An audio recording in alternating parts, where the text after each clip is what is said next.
We are live, you guys. I see you guys having conversations in my chat. Y'all have it. Jenna is talking about all kind of stuff.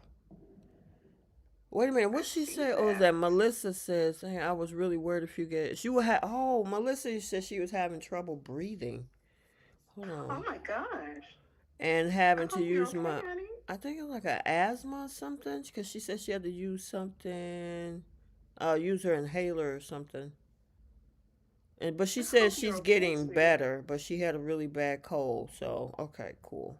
I'm glad you're And we getting hope better. you get better, honey. We're gonna try to keep your spirits up and get you some laughs in, okay? Mm-hmm.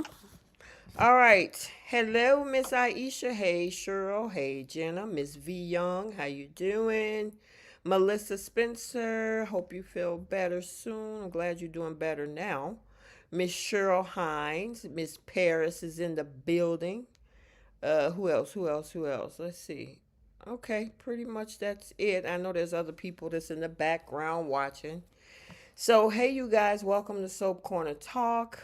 We're going to be discussing Y&R, B&B, and BTG for the week of January. Oh my God, January 5th through the 9th. Girl, whew. We just breezing through this month. Girl, yeah, we already coming up on 10 days in the new year already.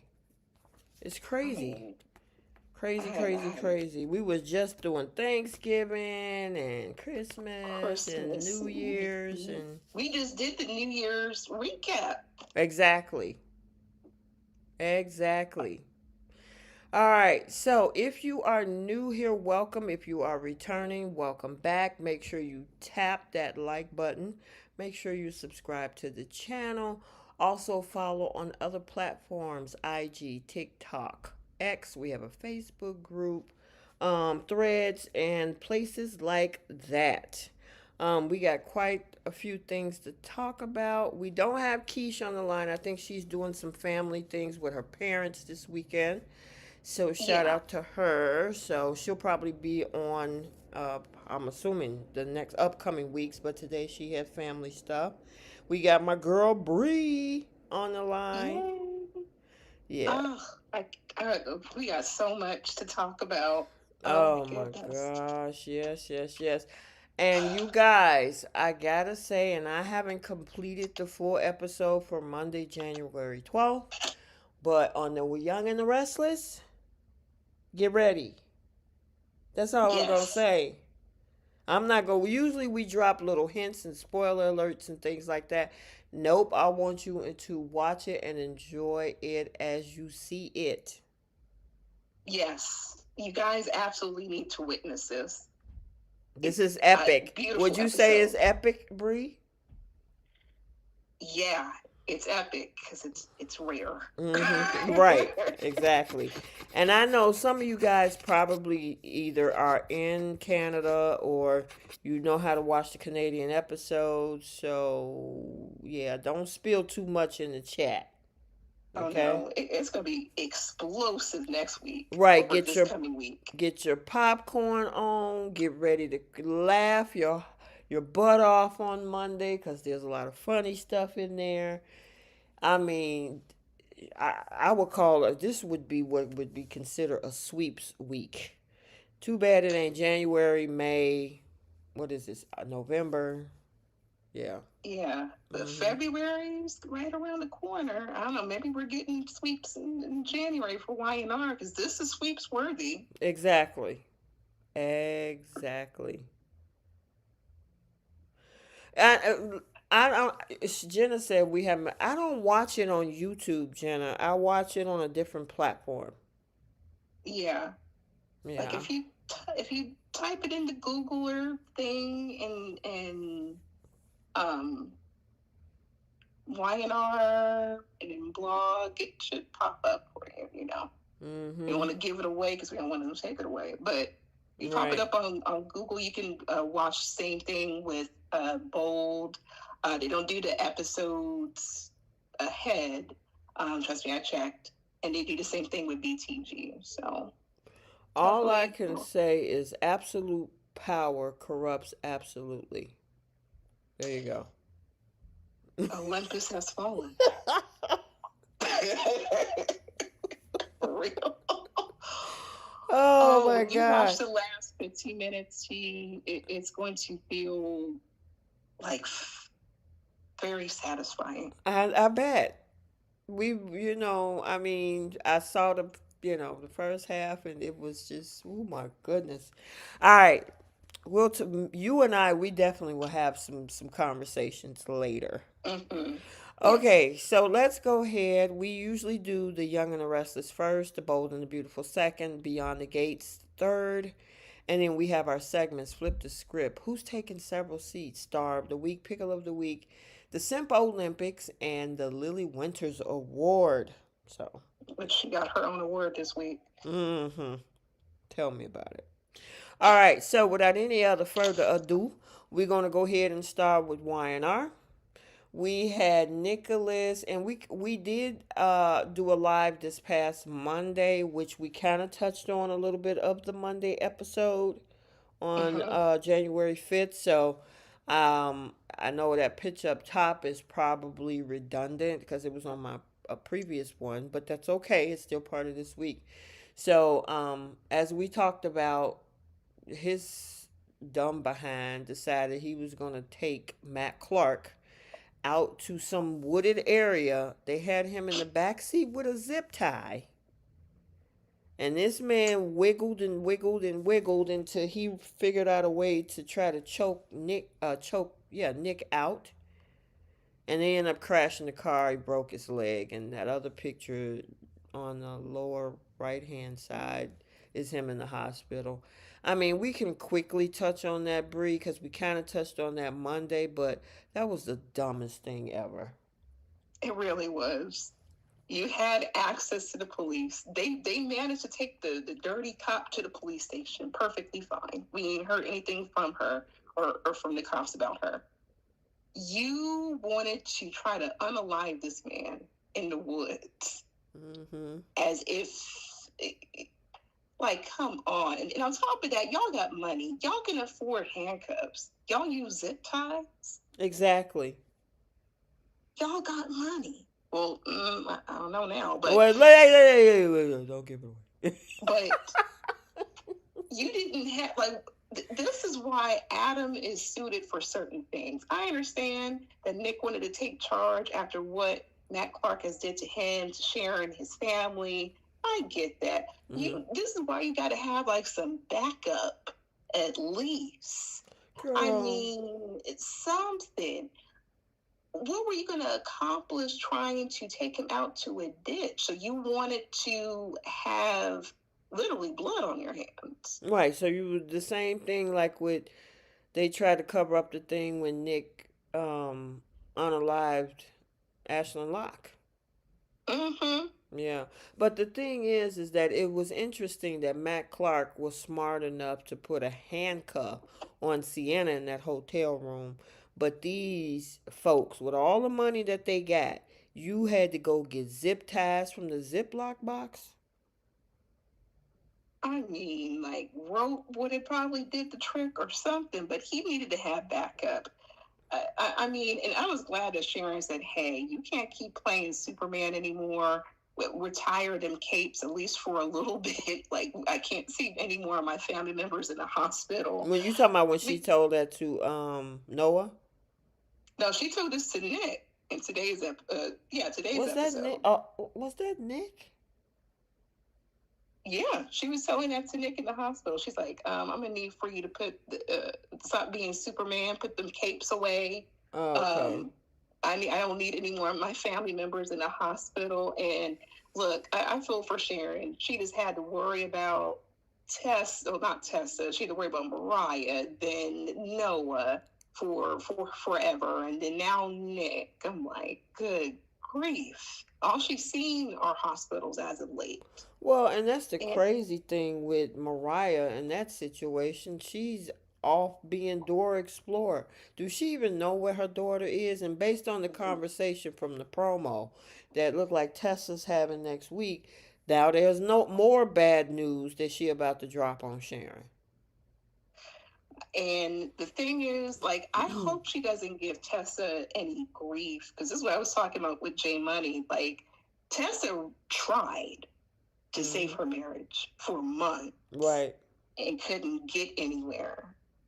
Yep. She was struggling, even going up to take trips, driving up to take trips to go see her wife, and her wife rejected her several times, and that got to that girl emotionally till she couldn't take it anymore. Mm-hmm. And she did more for her wife than we seen Sharon even remotely try to figure out what was going on with her daughter. Mm-hmm. Yep. So I'm curious to see what that conversation is going to be like. But with Noah and Sienna, you know Matt is on the loose. Hold on. Bree, can you do me a What? favor? Uh-huh. Go into the chat and Oh, I see, I see, I see, I see. yeah.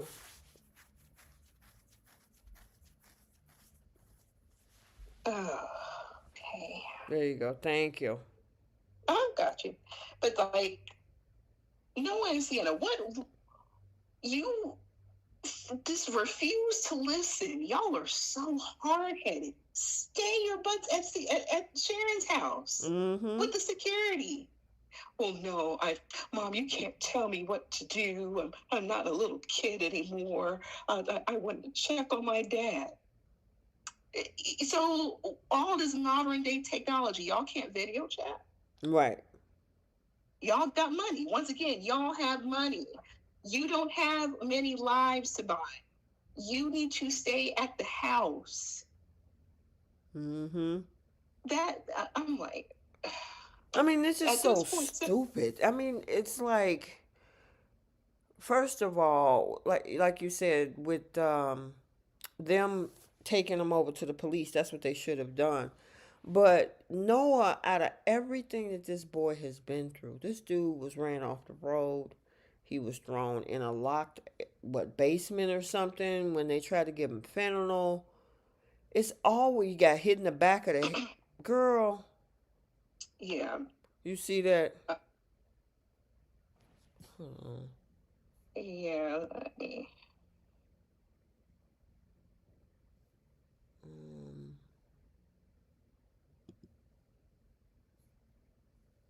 Okay.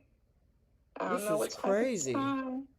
Yeah, I don't know what type of time people are on. It's not tonight. So, um, where were we? Now, I'm wondering if we're about to get a different type of storyline with Nick What you mean? because you saw how he was asking for his meds, right? Mm-hmm. I think we're gonna get possibly another I addiction hope storyline not. because I think so Oh. because when you have like an injury like that, the way that he was in pain, the fact that he was like aching and reaching for his pain medication, what's going to happen when he runs out? And I think that's also what's going to keep Matt Clark around too, trying to feed, you know, that Mm-hmm. pharmaceuticals that he Mm-hmm. was selling around by feeding it to Nick. And I think that's a way he's going to slowly try to ruin him. Yeah. I mean, cause I thought that it was something like maybe the break had something to do with his femoral or something major bad or something is about to happen because the pain just came out of nowhere. You know what I Yeah, mean? So I thought maybe, okay, something bad happened? Did the surgery didn't go as well? Is he something going on with his femoral artery?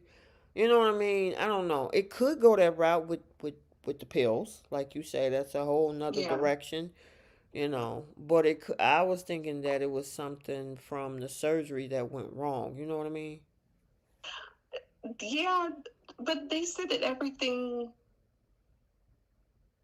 Yeah, but the way he Unless just they're gonna say that, oh, he developed like a clot clot or or something, something, right? You know what I because mean? I've had that. That is incredibly painful. That's what I'm saying. So I'm like, because it was just out of nowhere, and Yeah, that anesthesia and the painkillers don't run off that fast. Right. He just got out of surgery, and all of a sudden he got a sharp pain like that. That's why I'm like, what's happening to him now? Yeah.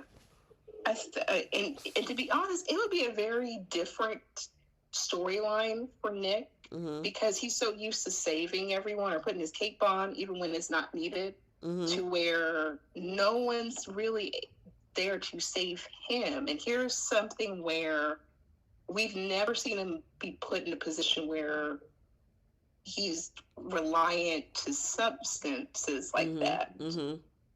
And I find it interesting how they wanted to bring Matt Clark in with the fact that he has like the whole um, pill cartel that he's doing, and the same Oh. thing, and the fact that he was trying to feed that to Noah Mhm. so much. I think that that's what they were trying to hint off Right. with him, like with the pills, like even when they were in the back of the alley, like giving the man the pills and say to get the information out or something like that. Okay. So I think it's circling around to maybe Matt Clark weakening Nick through this way. If I Gotcha. was writing this. Yeah. Are you Well. thought about this too, Cece? Yeah. Mhm. I mean, it could go that way. You know, I guess we'll have to wait and see if they connect that with Matt. If they, I mean, if they're gonna keep this guy around. Mm-hmm. So I guess we'll have to see. But Noah, I just wish he would sit down somewhere. It's just Send like, them both to LA. and then they keep trying to take the blame off of both of them. Yeah, this a lot of this is predicated on your relationship and how it went down. Yeah. She's still a married woman, whether it's Matt Clark she's married to or Mitch Bacall. That human being she's still married to. That's her husband. Yeah. And you're the side dude. I don't care what y'all think, a delusional island that you're on in your heads, but that woman is still married to that other man. Right. And for them to And say, when one of the two of them say, "Man, this is all my fault," is somebody up there telling him, "No, it's not your fault." Yeah, it is. yeah, every ounce of this. And since you don't want to listen so badly, you go ahead and you deal with Matt Park in LA, away Mhm. from the family, since you don't care about the safety of the family. Mhm. So you go deal with your girl of less than 5 months. I'm sorry, your married woman that you're the side dude to for, and y'all go deal with your issues. He is a whole side dude. Yeah, he's moving like they are in a full-fledged relationship that they're committed to each other in. This man put his whole family in the line of a fire over this chick. And Like his like we dad is in a and like we were saying the previous week, when he was in the hospital, she was trying to tell his parents to get lost, stop asking questions. You were still mm-hmm. taking care of the business. You were still playing wifey to Mitch Matt at the time. So what effort you giving low effort, ma'am? Oh yeah, absolutely. And yes, Jenna, she said Noah's the other man. Noah is her back street. Yes, he is. Mhm. And she what came at the 11th hour to see him in the hospital. Mhm. But before, like you're saying, disrespectful to the parents, the same parents who flew her on the family jet, brought her over to Sharon's house, and yet the both of them are still not listening to Sharon and Nick's wishes to stay out of harm's way and stay on the property where there's at least some form of security. That's still a question, but Mhm. at least they know where you're at. But you had to go on a wild goose chase. This is where they had to try to capture Sienna, and then Noah gets knocked upside of the head. This, that. I'm like, send them both back to LA then. Mhm. Send him back to LA. I mean, y'all brought this to Genoa City. Y'all brought them Mm-hmm. there. And How did Matt get there? He followed. What did y'all Yep. expect? That the man was just going to go in hiding somewhere? This man, number Right. one, don't like the Newmans, and number two, you took his wife. Yeah. And he keeps saying like, "Oh, I'm not scared of Matt Clark. I can deal with him myself." Okay, so when he was trying to negotiate with Nick about like 1 million or 5 million, that need to come out of your wallet, out of Right. your bank account, then, Exactly. and you deal with that. And I just for Nicholas, Nicholas is tiptoeing around this whole situation. Now, granted, I understand they need to do with Matt, but this situation with the two of them, you making cookies and bringing tea and oh it's Girl, okay and and he's Nicholas is trying to make do for their relationship. That chick need to go right back to LA where she came from. No I, shade to the actress, but it's like, why bring all this drama to Genoa City, and all because you want to be a simpy side dude. okay, I couldn't. I'm not bring. This woman is not going to be living in my house for one. I mean, Exactly. especially the way she was rude. No, she a grown woman. She's my peer. And you know why Okay. they doing that, Bree? Because they Mhm. know how he'll be running up behind. Sharon said that to Victoria and Nikki this week about how fiercely loyal this boy is to Sienna. Wherever Sienna is, he's gonna be wide open in the nose, right behind her. She said she should have said, "My stupid son wants to run up after this married woman who's probably old enough that we could have went to high school together And and be here's best my friends." thing, Brie. I honestly believe that they're trying to. Because when the last time we ever seen Y&R with this type of relationship? With a younger man, older woman. Hmm. I don't Uh, think we Not have. since Noah and not Noah, Kyle and Harrison's biological mom, Tara Locke. She ain't that old. Much older. You talking about a good 20-year old 27 age? years. Yeah. I know it's happening obviously both ways on Beyond the Gates, and I'm thinking like y'all trying to take a page out of their book. It's not working over Mm-hmm. here They sure are. because But we, Danny and Andre work. And they look hot with their scenes together. yeah, but yeah, this is it's different over here because the actors played mother and son on the other Exactly. show. Exactly. It's just weird. And I know some people can, compartmentalize what they seen over that show over here, but I can't get the, I don't know. Like, Mm-hmm. I'm like, Jay Money, why did you do this? Like, he sent the clips of Mm-hmm. like them the same mother and son, and I saw them on YouTube as well. Mm-hmm. Mom, I love you. And then fast forward, we see them tonguing each other down. It's just a different, Yeah, it's just weird. yeah. It's just like we said, if we saw them move Torsten K and Jacqueline over to here and then they become in a relationship, it'd be like, oh my God, no. Yeah. Oh, that would be so. Ugh. I can't even see that. Or It. Deacon and Hope. Oh my gosh. Yeah. It's just That like, is so. no. That is disgusting. That would. Yeah. That Or is so else, weird. well, we talking about mom and son. So Taylor and Thomas. That would be Right. crazy. Like a Krista Allen and Matt Atkinson, Exactly. Taylor Thomas. That would be so weird. That'd be so weird.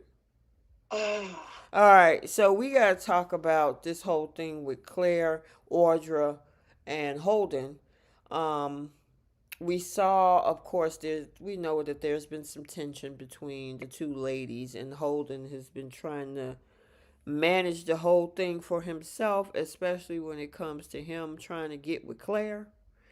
So uh-huh. we had a whole conversation over at Crimson Lights with Holden and Audra, and they came to some terms of keeping the secret, keeping it from Claire, which also doesn't incriminate each other. I mean, let me ask you this, Bree. Looking back at the details, to me, that whole thing looked like self defense. Yes. So, I mean, He they was. acting like they were hiding out and decided to hit the man upside the head and throw his body like Sharon did with Heather. That man came after her, especially in an SA type of way, and Mhm. Holden defended her. Except for what they did after the fact. Right, they didn't say anything about it. Maybe that's the part that could get him caught up. They didn't say anything, and then in the clip they also said that Holden had the man's body in his trunk, and I Mm-hmm. guess that he dumped him in a grave somewhere. Mm-hmm. So he disposed of the body.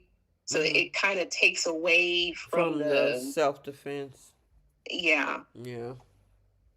Well, the thing is, now fast forwarding back to Crimson Lights, they decided to play nice. Audra definitely decided to play nice, so much so that Claire didn't like it. And I'm like, you want to fight with this girl? She's trying to tell That's what I'm you, saying. yeah, I mean, she's trying to tell you, listen, I hope you guys have a great day. Happy New Year, Claire. I'm finna head out. And she's like, wait, okay, where's this coming from? I'm like, do you want to argue with her? Mm-hmm. You know, she likes the toxicity that comes with Holden. So if Mm-hmm. there's no reason to fight about him, she's not going to have any interest in him. Girl. Because she even admitted to her mother she likes the danger that comes with him. She know he's probably not good for the long term, but the time, like he's Mr. Right now, and she's intrigued by the danger or the secrecy that she keeps saying that she doesn't want. Mm-hmm. She can't help peel herself away from trying to figure out what's going on in LA. Something that had nothing to do with her. But you have Audra like saying, "Hey, I'm gonna back off and let you guys do you. Have it and enjoy your meal." She is bothered by that because she likes it picking. She likes the arguing just as much as Audra did. And now you Mm-hmm. have nothing to argue about. Yep. So now you got all this man all to yourself and trying to be drama free. But this is also the same thing she was trying to run away from with Kyle, Mm-hmm. because it was, I mean, granted they had the stuff with Victor, but Victor made his peace. He was okay with Kyle. She was looking for any and every reason to break up with this man and not play stepmommy, Right. because she all of a sudden wasn't ready for that. And then she's gonna make him an excuse when it comes to Holden. I'm just not ready for a relationship. She likes a toxicity like her grandmother. Mm-hmm. So there's nothing to argue about, nothing to talk about, or intrigues her, pulls her in. She's not gonna really care to give Holden a chance. So, do you think that there was some chemistry and sparks though between Holden and Audra? Because we really Absolutely. never explored that aspect. I mean, early in the beginning, Holden kind of chased her a little bit when she was with Nate. And of Mm-hmm. course, when Claire came into the picture, he kind of backed off. He did back off a little bit even before the Claire situation.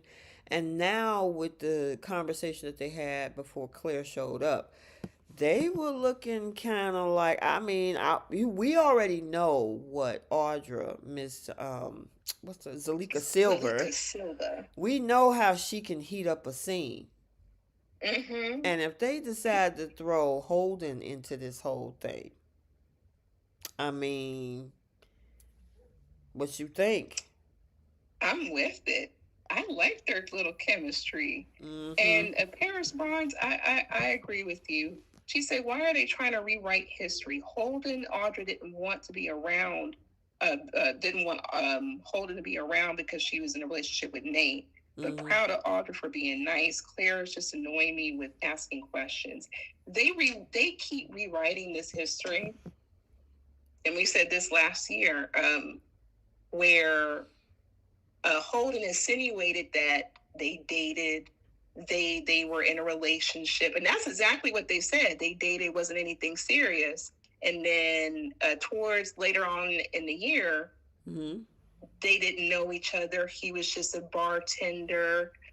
He helped her escape this criminal charges when she sold that cashier's check, and she gave him a cut and blah blah blah blah. Now there's a they disposed of that man's body for the past like 5 years, and now the questions are coming back. But all of a sudden now we get all this flirtation and all this other stuff. So it's like, did you guys date? uh, like, what's the connection between you guys and Tucker McCall? Because remember, they said that they worked for Tucker McCall together. Mm-hmm. Mm-hmm. And it's like, what happened to that if he was just a bartender? Like, what? Uh, they annoy me with this rewrites. Yeah, they do a lot of them, and there's one rewrite that I think is really I'm going to enjoy. So anyway, Mm-hmm. um, all right. So then we got to talk about this whole thing with Lily. So shout out to Crystal Khalil. She had her final episode to go on maternity leave this week. So I'm assuming, like you said, Bree, she had her baby the first week of December. Yeah. So I'm wondering if she's going to eventually announce what she had. I know she got two boys right now.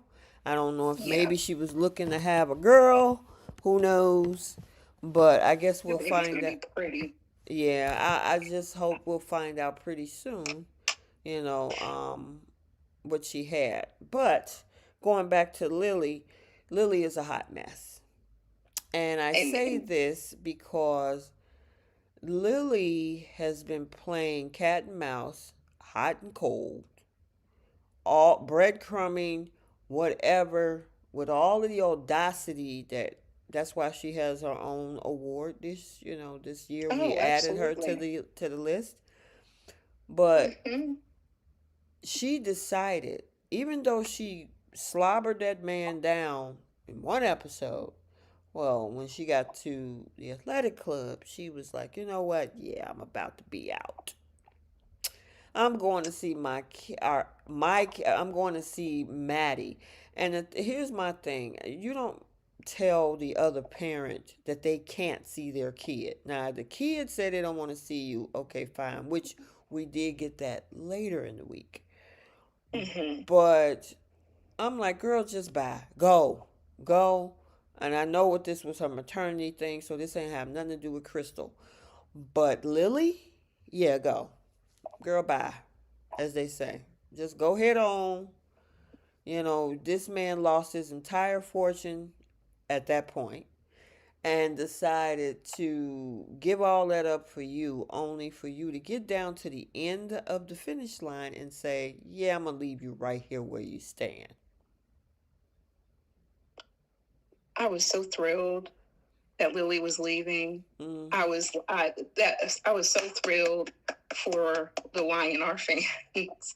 Like, thank goodness. Once again, happy for Crystal Clear. She had her baby. But Lily, I was so thrilled that she can go. I was like, please go. Uh, don't collect $200. Just please pass go and get off of the board, please. This woman Mm-hmm. who Kane was perfectly fine celebrating New Year's by himself. Mm-hmm. She showed up to the train car saying like, "Oh, I'm just gonna make things clear, so there's nothing gets misconstrued. But I want nothing to do with you. And I saw you kiss Phyllis, and like you're just bringing your character down. I don't want to be a part of that." And he was like, "You hate me because you actually miss me, and you hate the fact that the kids might want to make up with me because that means we might put our family back together. But you Mm-hmm. came over here, you didn't have to. You made a choice to do that." And then they kissed, Mm-hmm. and then fast forward, you act like nothing happened. Like, you guys went out to Abbott Communications party as a date. You had this man change clothes at the drop of a hat, and you you were defending him to Adam and Chelsea. Like, girl, make up your mind. Which I guess she did. But you have made choices throughout this whole journey too, because she kept saying, I don't want anything to do with him, but yet you have any and every chance, every opportunity to jump in this man's face because you wanted to. Right. And then you were also trying to get your kids on board to try to forgive him. But you saw another woman pay him attention, which she said she didn't care at first because she wanted nothing to do with him. He can do whatever he wants. So then why are you so pressed about Phyllis being all over this man Mm-hmm. that you say you don't want? Exactly. And like he told her when she showed up to that train car, you could have just sent me a message to tell me you don't want to be bothered, but you showed all the way Right. up here. Yeah. A text message, just like the Mm-hmm. kids did. Yep. But she said, I, I don't want things to get misconstrued. Um, okay. You were just all up in this man's face. He would have been able to take a phone call. This man was cool with just dealing with New Year's by himself. You were Mm-hmm. his New Year's Eve kiss. You made a choice to kiss this man. He didn't force anything on you. Right. You were pulling him in, and you were kissing this man all up in the mouth. And then you're surprised by this man bringing you flowers, trying to see how things are going to go. He wanted to go apologize in person to the kids. Like, what is so wrong with that? And I wonder if she has something to do with these kids turning their back on their daddy. Yeah, because at first they were kind of like, living their lives, and then by the time she get down there, now they're like, we don't want to have nothing to do with you. Mm-hmm. All of a sudden, I'm This like, is the same woman that had that whole conversation with Tracy. yep, And Tracy talked her into it. That's why she showed up to that doggone train car. I'm like, girl, just go head on. Be by yeah, yourself. You got one dude simped for you for 7 months only to play along with your plan and inadvertently get unalived. yep, And then you spent another 6 to 7 months, well, 6 months, 5 to 6 months, playing tiddlywinks with Kane, only to get down to the end to say, yeah, I don't want to be bothered with you. You know what? Just go. yeah. You treated Peace. Billy See ya. and Daniel better, and they turn around and treat you like crap. Yes. And I'm like, what did Kane do to you?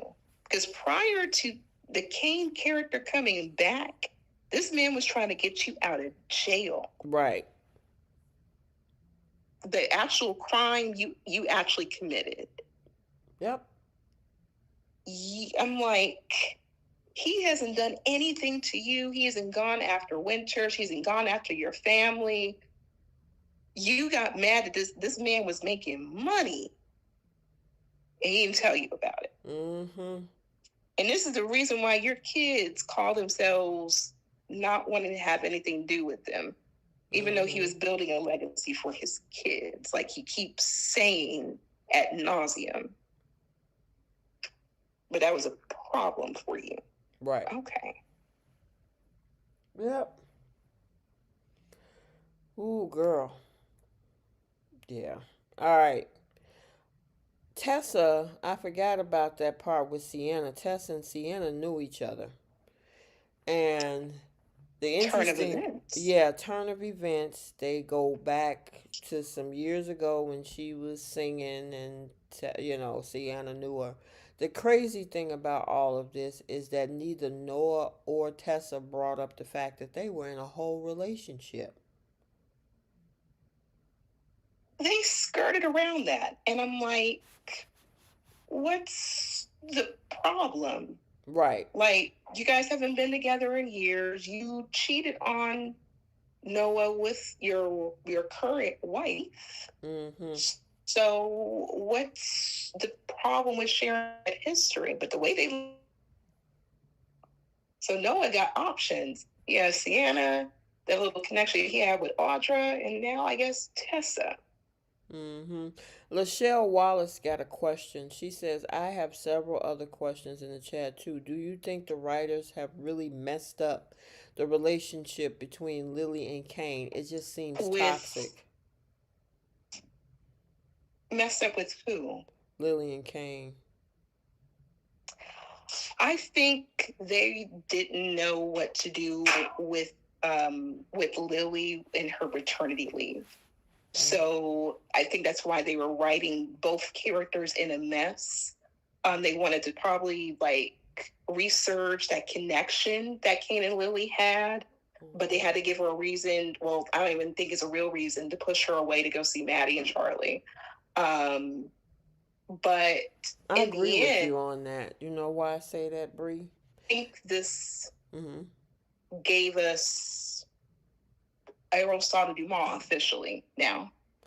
Well, I think that's where your conversation about the rewriting what to do with the maternity, because when the whole thing was put together, when Damien and all of them and they were bringing Kane back and stuff like that, that happened in the fall of 24. If in fact her Yeah, due date was early December, she didn't probably find out she was pregnant until March or April. So of which 25. sense because I think she was starting to show when they were filming the scenes for Nice. Exactly. So, I mean, if you deliver, cause well, Alja, you should know this as well because your son was born the first week of December. Mine was born November. My oldest was November the 30th. It's somewhere around the first week or the end of March. Well, in my case, the end of February, early March. So if they started planning for that and they were already doing filming trying to bring back the Kane character, then she finds out that she's pregnant and probably going to need a maternity leave in the next 6, 7, 8 months. They had to change some stuff around. But they didn't. If I was writing this, Mm-hmm. I wouldn't have really looped Lily into the storyline. She would have faded in the background for me, and I would have pushed forward with focusing him on being like this major tycoon and let him just focus on the business aspect. I feel like the romantic aspect where he was simping and trying to chase after Lily brought this man down. Well, yeah, of course. But we was talking about the how why they didn't, because you mentioned about them trying to figure out her maternity leave. Mm-hmm. So, I mean, I if you're think, gonna yeah, bring Kane back, the only connection that he has is her. He's not connected to the Abbotts, the Newmans. He know of them, but if you're gonna right. write a storyline, and he got kids with that woman, so more than likely they were gonna tie him in somehow with Lily. I mean, yeah, but there was other people they could have looped him in with. Like, I honestly thought, especially since we saw that little connection he had with what's the lady's character, Chelsea, with Melissa Claire You know what? Egan. We I haven't thought seen her in a while. Where is she? that's a great question. I wonder if there's like something in the water because I heard that she might also have a bun in the oven allegedly, but Oh, and I think that's okay. why they're pushing Adam and Sally together supposedly. Okay. Speculation. We don't know. We'll Okay. definitely see when they hide her behind plants in big jackets and purses, Mm-hmm. uh, if that's true. But Melissa Claire Egan and Billy Flynn had great chemistry. Mm-hmm. Like they could have leaned him in that direction, or Audra, who was could have looked for investors for her perfume company or a job or something. There could have been different avenues, but I understand that they wanted to focus on the Lily and Kane connection and kind of give us a break from the character because we needed it for a minute. Mm-hmm. But I think the pregnancy threw them for a loop. Um, and they had to kind of write around it. And I think they did okay. It just didn't benefit the Kane character at all. Right, I got you. Yeah. Alrighty. Let's see. Hold on, let me go back to here. Okay. We were answering her question. I was like, "How did we get here?" Because I know we was talking about Tessa and Miss Sienna, and of course Noah not well Tessa and Noah not speaking of their relationship. What about Nikki and Michael? So they decided, even though they decided, I mean that she was gonna back off and Michael was gonna give his complete loyalty based on a coin. The two of them decided to try to cock up a cockamamie plan in order to get that program from Victor. The Fairweather Friends. Mm-hmm. Jack's Diane's best friend, friends in the world. Jack's friend, and Diane's friend. Mm-hmm. Like, what are they going? What are they about to do? Exactly. Like the thing that got me was both of their interactions with Adam, because I felt like the comment that Nikki made was absolutely uncalled for. And I'm glad that Adam called out Michael for his loyalties. Like, hey, like I hate what's happening with Jack, but my loyalty is to my father. What is your loyalty to my dad? You kind of muffled a little bit. Yeah, I can hear you now. Okay. But I'm glad that Adam called him out. He's like, what is your loyalty to my dad? And he kept saying, like, my loyalty is to be in Victor's best interest. Girl. Loyalty to my father. Mm-hmm. He's telling you to pick a side. And he said, look, if you don't pick a side, if you go against my father, you're gonna have to deal with me. Mm-hmm. And the thing about it is Michael, he know where all the bones are buried. Right. He know everybody's secret within that whole household. And but at the same time, Adam has the capabilities to take a man out, which is why Adam was like, look, I can handle the Matt Clark thing for you. Mm-hmm. So Michael better watch out. Yeah, well, it might be futile at this point. They don't need to.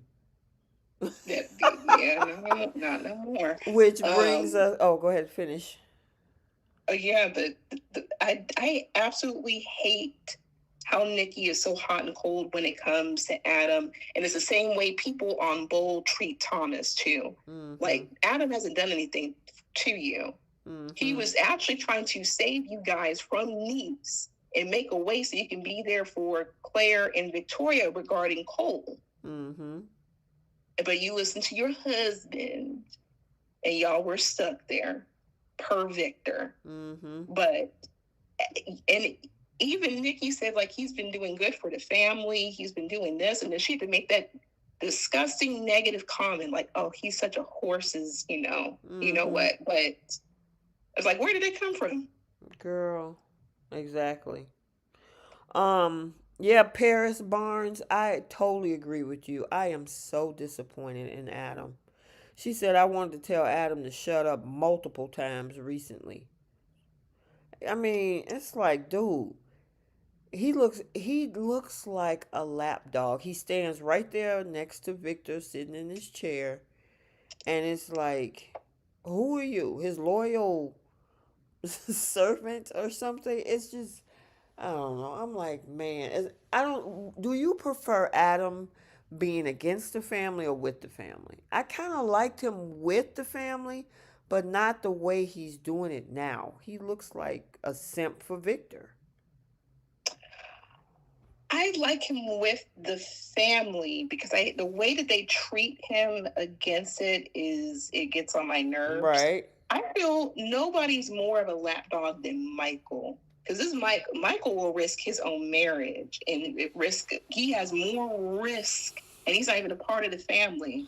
and I feel that makes him even more of a lapdog. Mm-hmm. Um, and I feel that majority of the Newmans, they have gone against Victor. Mm-hmm. Sorry, they've gone against Victor, and then they eventually come back. So I think Adam just wants to have a family. He wants to have some sort of relationship, Mm-hmm. even if it's toxic with his family. So he's just following orders, same way Victoria follows orders, same way Nick follows orders. None of them are different. Right. Yep, I agree. Miss V Young says, I T, please see give it. us a spoiler. Yeah, I see it. Which brings us to Friday's episode because now that the Abbotts were looking for leverage, Kyle has been having the security team keep tabs on the Newmans.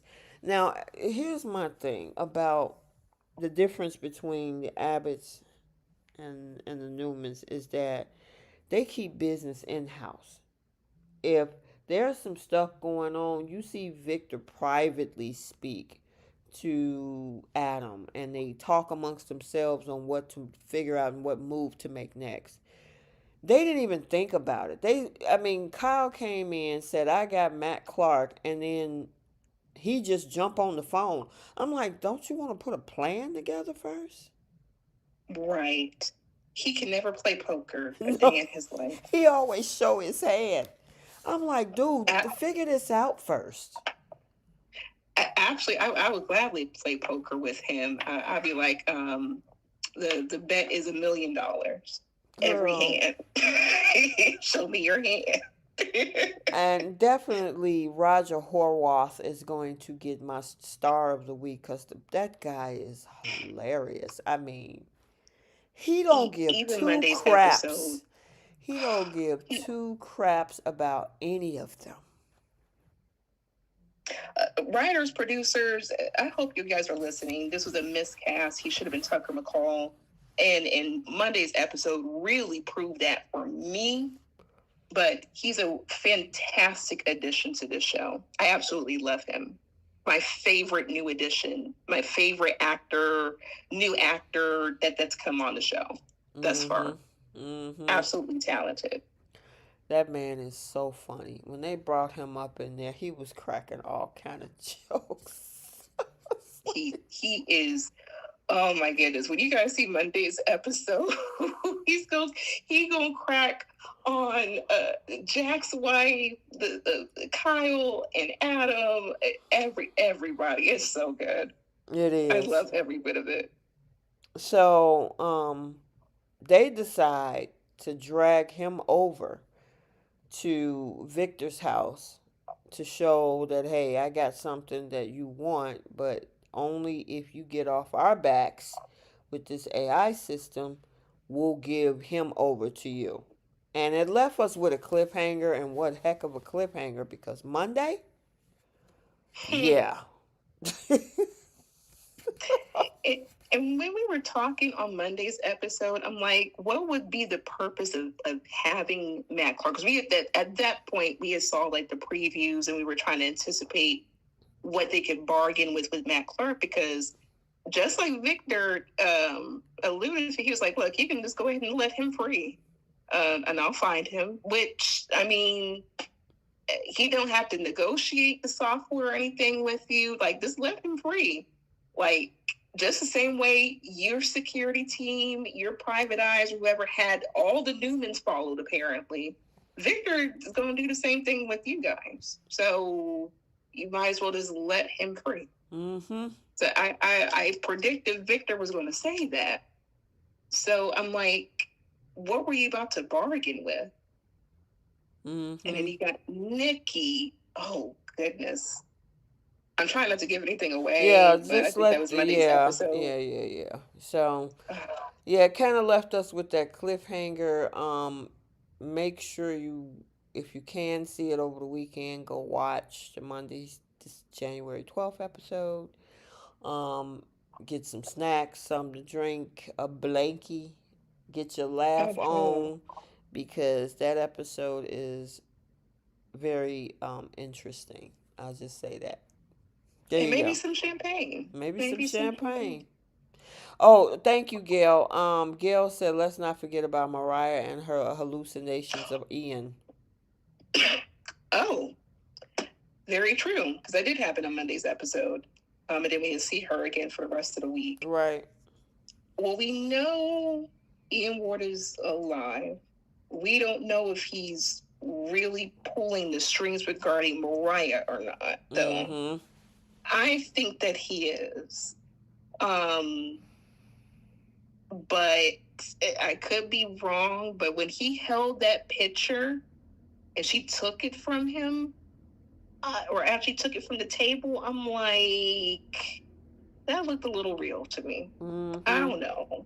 It's I'm just like curious how she was able to get a hotel. Like nobody, like Tessa didn't check like the credit cards, Mm-hmm. or like she said that she had contact with her, but then she went west and then she went south and then she sent the gift to our daughter, but didn't want to video chat the daughter. So Mariah is able to use money. Like, if you want to find your wife, why don't you get like a forensic accountant or a PI or something?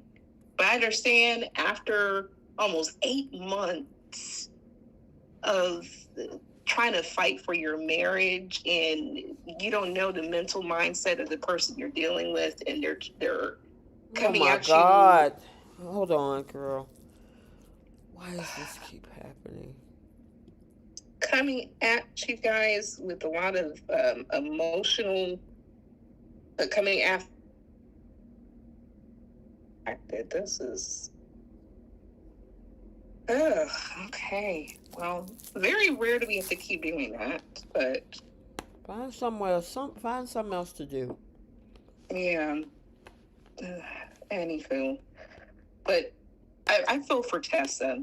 Mm-hmm. I feel like she had every reason to be like, you know what, I'm gonna go ahead and call quits, especially since Mariah, that would have gutted me. There's one thing if you don't want to deal with, what we have going on with our marriage, but see your baby. Mm-hmm. Your baby's been asking for you. Right. And she even wanted to bring the baby up there. She's made every effort to see what was going on with Mariah. And like, what more can she do? But whatever's going on, I want that clearly she's being pulled into the cold, or maybe it's all in her head. And she can't run away from what she's was traumatized with as a child. I don't know. You know what, Gail? I did see something about that. I don't know if that's a spoiler or it's true or not, but I heard somebody else say something about how Abby and Devon is going to find out about Mariah. I don't know what that Yeah, context look like. Excuse me, what that context looks like, but yeah, I'm not sure. yeah. I'm curious to know what Sharon's reaction is going to be. If she's Mm-hmm. going to pivot away from the Noah stuff and try to see what's going on with Mariah, or she's just going to let it be. Right. Because that's still her daughter. And the fact that she checked herself out of the facility, like, I mean, you should wonder where your daughter is. I mean, what happens in her marriage has nothing to do with Sharon, but what's the mental mindset of your daughter? Right. I agree. Yeah, it's night and day, because I was talking with Jay Money about, because he was trying to say the stuff going on with Tessa and Daniel is similar to Deacon and Taylor. I'm like, Tessa had months and months of reasons to leave her wife. She fought to try to keep her marriage, Right. whereas Deacon's trying to find any reason to leave Sheila, Yeah, and we'll he talk doesn't have about that. one. Matter of fact, we're going to talk about that next. Yeah, All right, so I think we covered everything with Y&R. yeah. We're going to move over to the bold and the beautiful. The beautiful. The beautiful. All right, so Brooke is struggling to understand her sister wanting to use her own name. We kind of got that on Monday. Katie decides to dangle an offer in front of Deke. Steffi gives Carter a warning about Daphne leaving town, and Deacon is urging Taylor to confess her feelings. Carter is begging Daphne to stay, and Steffi is horrified when she finds out the stuff going on between Taylor and Deacon, and witnessing their conversation. Mhm. Deacon thrills Deke by confessing his feelings for Taylor, and Steffi fears that her mom will be Sheila's next victim. And then Sheila did get a chance to hear Deke's chat with Deacon, and Steffi makes a request of hope to keep her dad away from her mom. But even though, and it doesn't surprise me her reaction, because her and her mom don't care about stuff like that. So Mhm. let's go ahead and get the Katie and Brooke stuff out the way. What was your thoughts on that? That was early in the week. We kind of talked about that on Monday. Brooke is so butthurt. Her ego is plummeting. Like, I don't know why she's doing this. You don't know Mm-hmm. why she wants to use her family name. The Mm-hmm. same, y'all were in the same household. I don't know why she's so bullheaded and can't get that through her thick skull that you have a sister, your sisters, correction, have the same last name. You don't get to dictate how they use it, plain and Mm-hmm. simple. And it's Mm-hmm. done. It's a Yep, done deal. I And agree. if it was that important, you would have, stayed up to date and made sure you kept the trademark in your name, and you would have done your due diligence to at least secure your name as a whole, because she could have had a trademark as Brooke Logan if she wanted to. She Mm-hmm. could have used the trademark within the company. So just because it's looped in doesn't mean that you guys are looping in Logan Designs in any capacity. Right. But it's her name. It's Yep. it's Katie's name, and Yeah, she boo need to go hoo. take several seats. And then the fact of the matter is, they thinking that she's gonna fail. Oh, you ain't got nobody. You ain't got no design team. And boy, the promo for next week. Um, with Eric. Oof. I'm like, are y'all Yeah, trying to do sweeps 3 weeks early or something? What I is don't it with know. y'all? Anyway, I, yeah, I'm go ahead. I'm wondering what I wonder if what capacity Eric's going to be in, because he could kind of show her the ropes and how to run and start a fashion house because Mm-hmm. he's done it from the ground up. Mm-hmm. Um, she doesn't have that experience. And it's like two things I agree with Ridge about. One of them was the only time that she was CEO of Forrester was when her husband put her in that position Mm-hmm. for a millisecond. She doesn't necessarily know how to run a fashion house. So, and it's one thing to want to run one, but you have to have the creativity, you have to have the vision that Forrester's been able to carry over for over 50 years. Right. So he's made some small points. So it makes me wonder if Eric is going to be helping her in the capacity of like showing her how to run it, or maybe teach Deke since he still needs the experience. I would be shocked if he gives her his designs, because he's retired, but he's still the owner of her competition. Like, why Mm-hmm. would you help out your competition? Unless, Like, Sally Stretch would be rolling over in her grave because she would be like, you guys could have did the same thing for me. right, exactly. So it wouldn't be smart on Eric's part to help out the competition. That's like, you're owner of a fashion house. That'd be like Gucci helping out Chanel. Well, they all under the LVMH umbrella now anyway. So Right. I mean, it's just, I don't know, not smart business sense, but I can see him kind of showing her the ropes on how to build clientele, how to have the creative vision, giving her, P's and Q's and making sure she's all up to date with that. But once again, I'm still going to stand on the fact that this fashion house is not going to last long. I'm going to give it a good year. She'll make it with her sister by Thanksgiving or Christmas. Yeah, well, we shall see. All right. Let's talk about the whole situation with Carter and Daphne. Daphne was a little irritating for me this week. And I I'm like, say, huh? she must want the Lily Award for herself. Mm. Yeah, and I mean, we had a couple of differences of opinion in the chat on Miss Daphne, but you came your butt all the way across the waters to LA Mm-hmm. to get this man. You were undermining an engagement to get this man.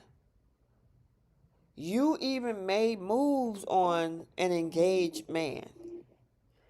The moment that he's free and y'all been interested in each other and whatnot, now you like, I need to go home. I need him to fight for me. Where was that fight a year ago?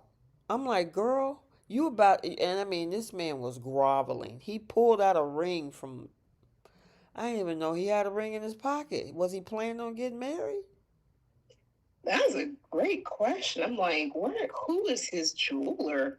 I mean, is Ivy just giving him a line of like engagement rings so he keeps in his pocket at any given moment? I mean, he was able to marry Brooke and Ridge at a drop of a hat. I'm like, he probably got rings too. I'm like, you just broke up with Hope almost 2 months ago. Girl, I almost thought that he was about to give her the ring that he had for Hope. I said, let me see what ring this is. Because where you Yeah, get that from? it's a different ring. I checked. Yeah, it's different. I wanted Right. I wanted to be sure because I would have been laughing um, if he gave her Hope's ring. But you haven't had a date. Like y'all had kisses here and there. You guys also didn't even say that you're in a Ship. relationship. Right. We didn't see any love scenes or like any other intimacy besides the Christmas kiss. Like why are we jumping so like ahead of things like this? This makes him look very desperate. But at the same time, they have no baggage. They're both single as a Pringle. And he's at a stage in his life where he wants to have marriage and Kids. kids. Mm-hmm. Apparently she does too. So I'm not understanding what is she running away from. Like Girl, she I been know telling Steffi that I want him to chase me. I want him to choose me. Okay. I, he's chosen you. You were amongst the Forrester family, and not even his right. own. He's Why choosing you you. getting cold feet now and want all of this when you didn't expect this in the beginning? You came here on a whole different mindset. And now Yeah. you act like, okay, what, and that's what I was like, what? Why are we doing this? Yeah, I'm like, I guess. But if this gets Carter married for once, I mean, I want that for him. Mm-hmm. What I want for this man when they bring in like new families, like bring in Carter's family. He's been on the show 10 years, 10 plus years, probably longer than that. Mm-hmm. And we've never heard him talk about his family. And Brooke touched on this last year. Like, he doesn't ever talk about his family, he doesn't go visit them, nothing like that. And he's had how many wedding attempts? He doesn't even bring any of his family members up. He doesn't bring Marcus up. Like, does he have siblings? Is his parents even alive?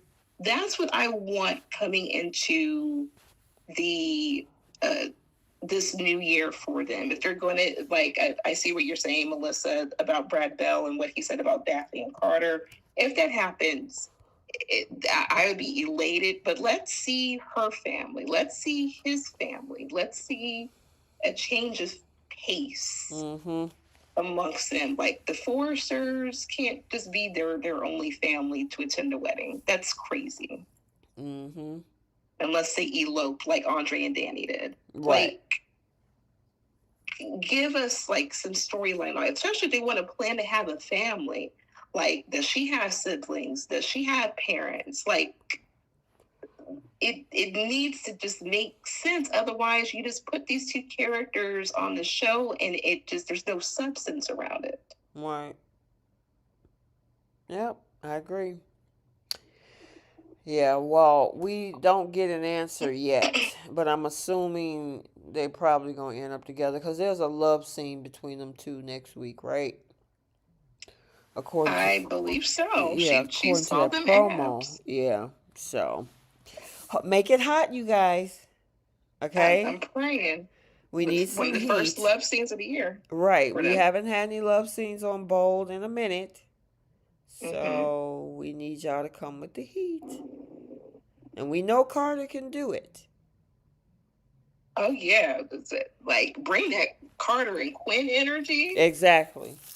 Okay, I'll be here for it. Exactly. All right. Which now moves us to the other big storyline this week with this whole thing with Deacon, Taylor, Sheila, and then these kids, and I mean Steffi, Deke, and Hope.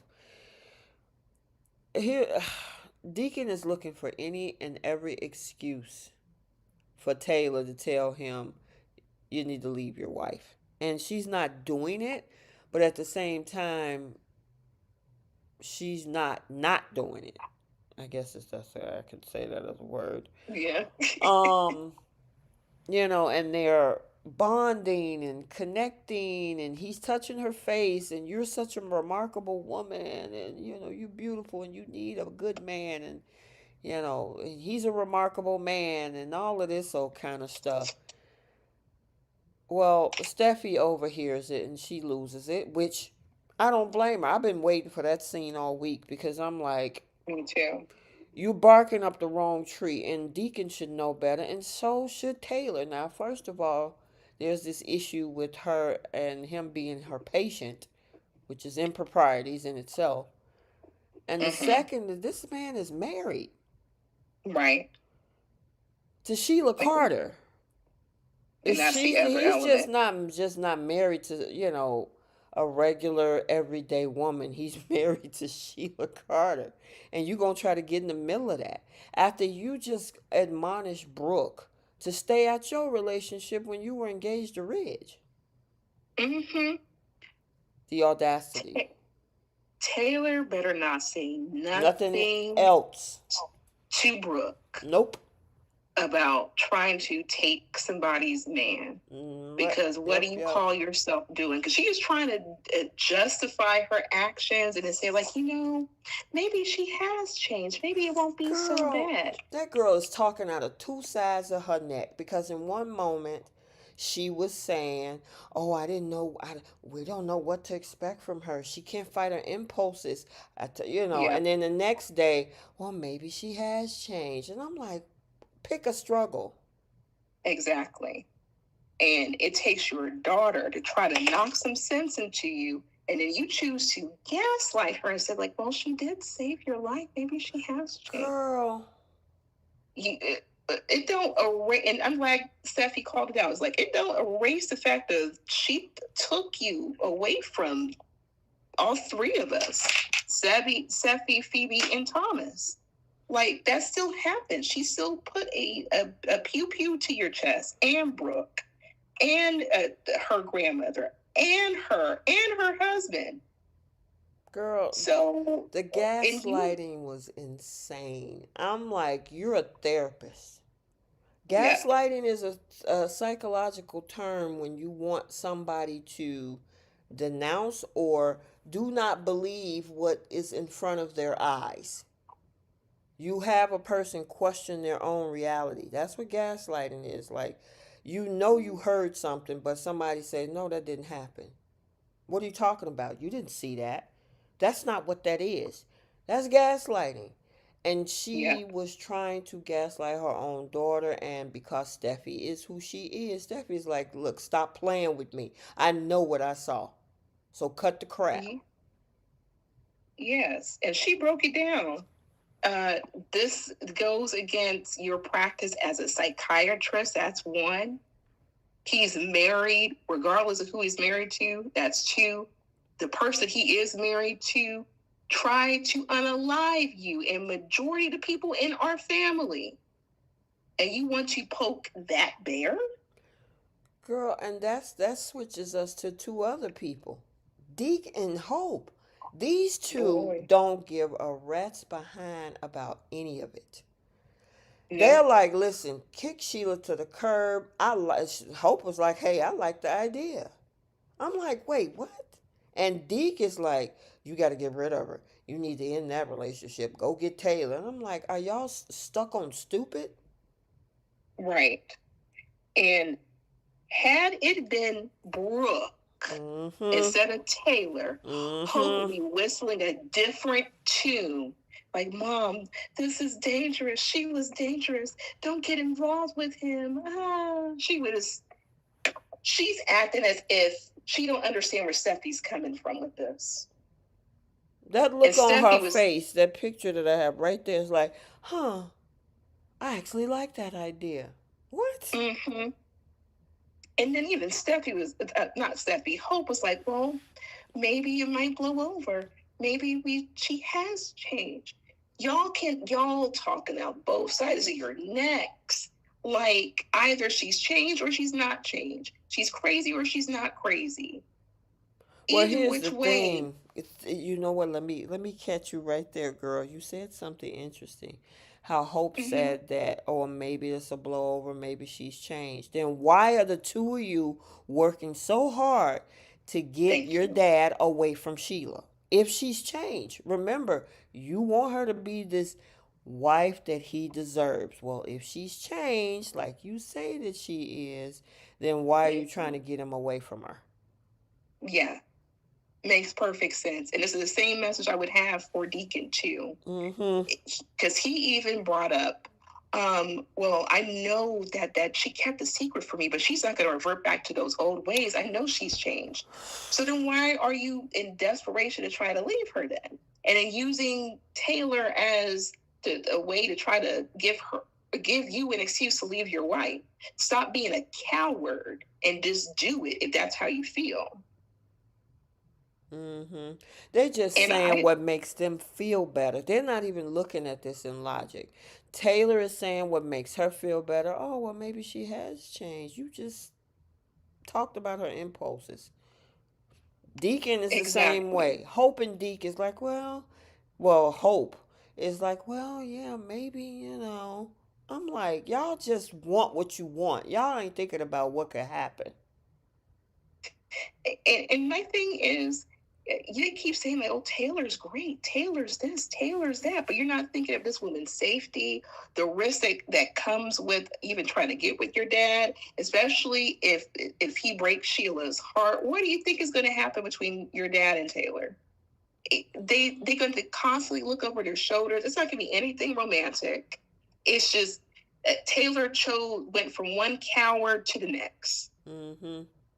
one idiot to the next. Yep.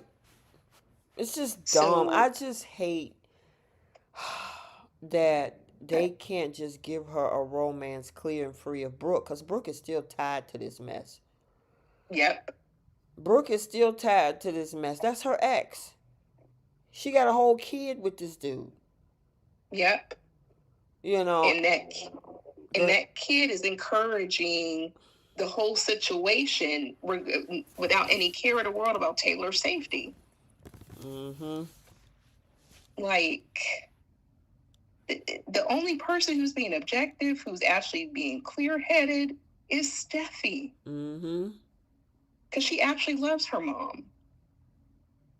I'm like, writers, what was the here's my thing. They hire on all these new people. We got Miss Dillon hired on. We got RJ coming up next week. Mm-hmm. We couldn't get her a love interest. You Right. guys couldn't extend a contract to Jack at all so she can get a love interest without these issues. She already went through all of these issues with Ridge, only for you guys to throw her in some more turmoil, which is going to end badly, and then have her crawl right back to Ridge. That's exactly what it's going to boil down to.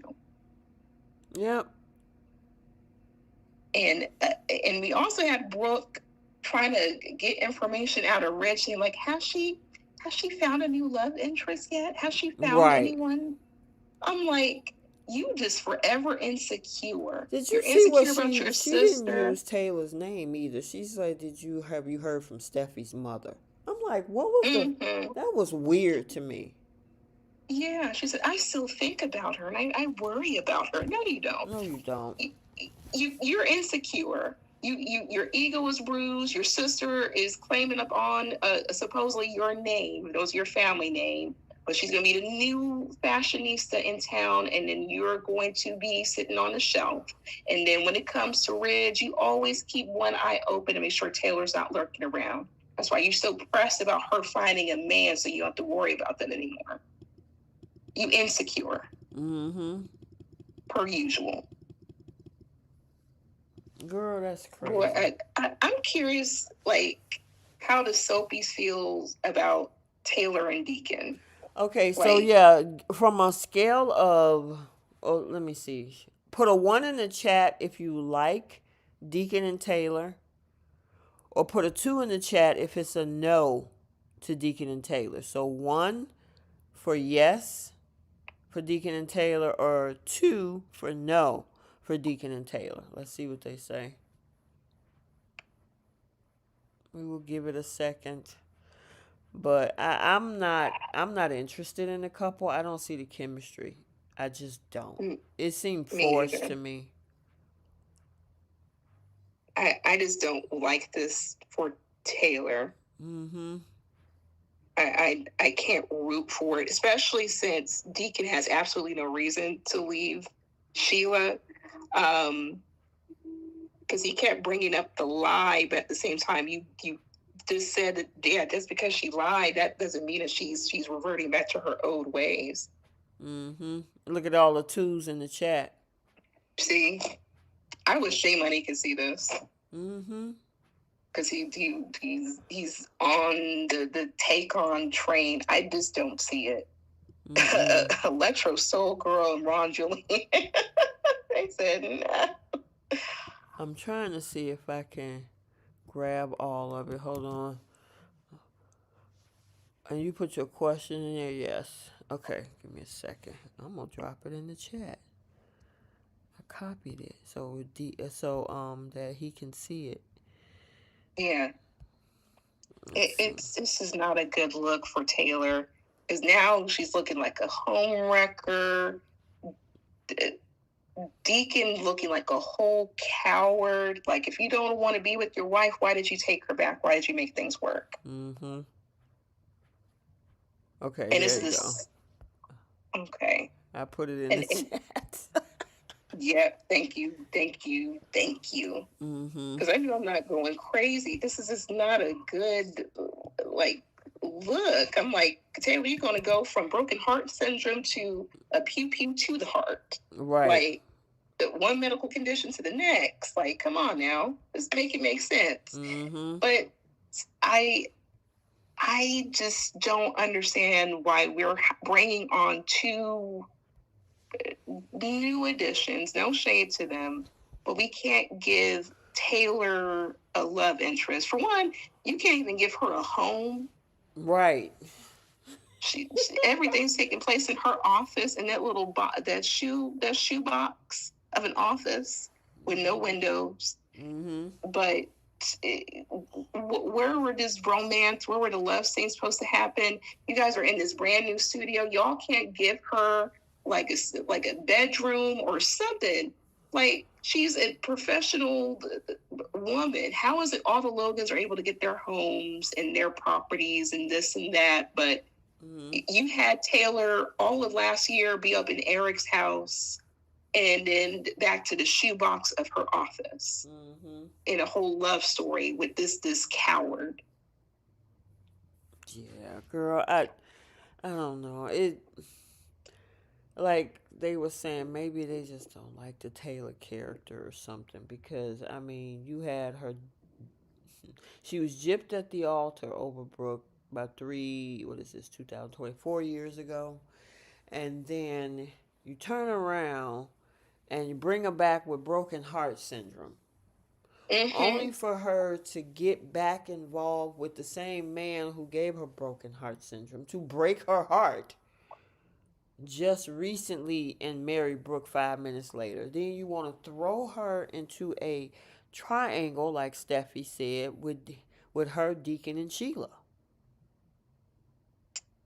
Yeah, just I'm like, just say that you don't know what to do with with her character. And once again, it's no shade to Rebecca Buddick. This is not like this is like all writing decisions and production decisions. And while Brad Bell is doing all these interviews about claiming that Luna is gone, which is we heard the same thing about Kimberly Brown, and we see where she's at. And then talking about this quadrangle with the younger demographics. Okay, fine, whatever.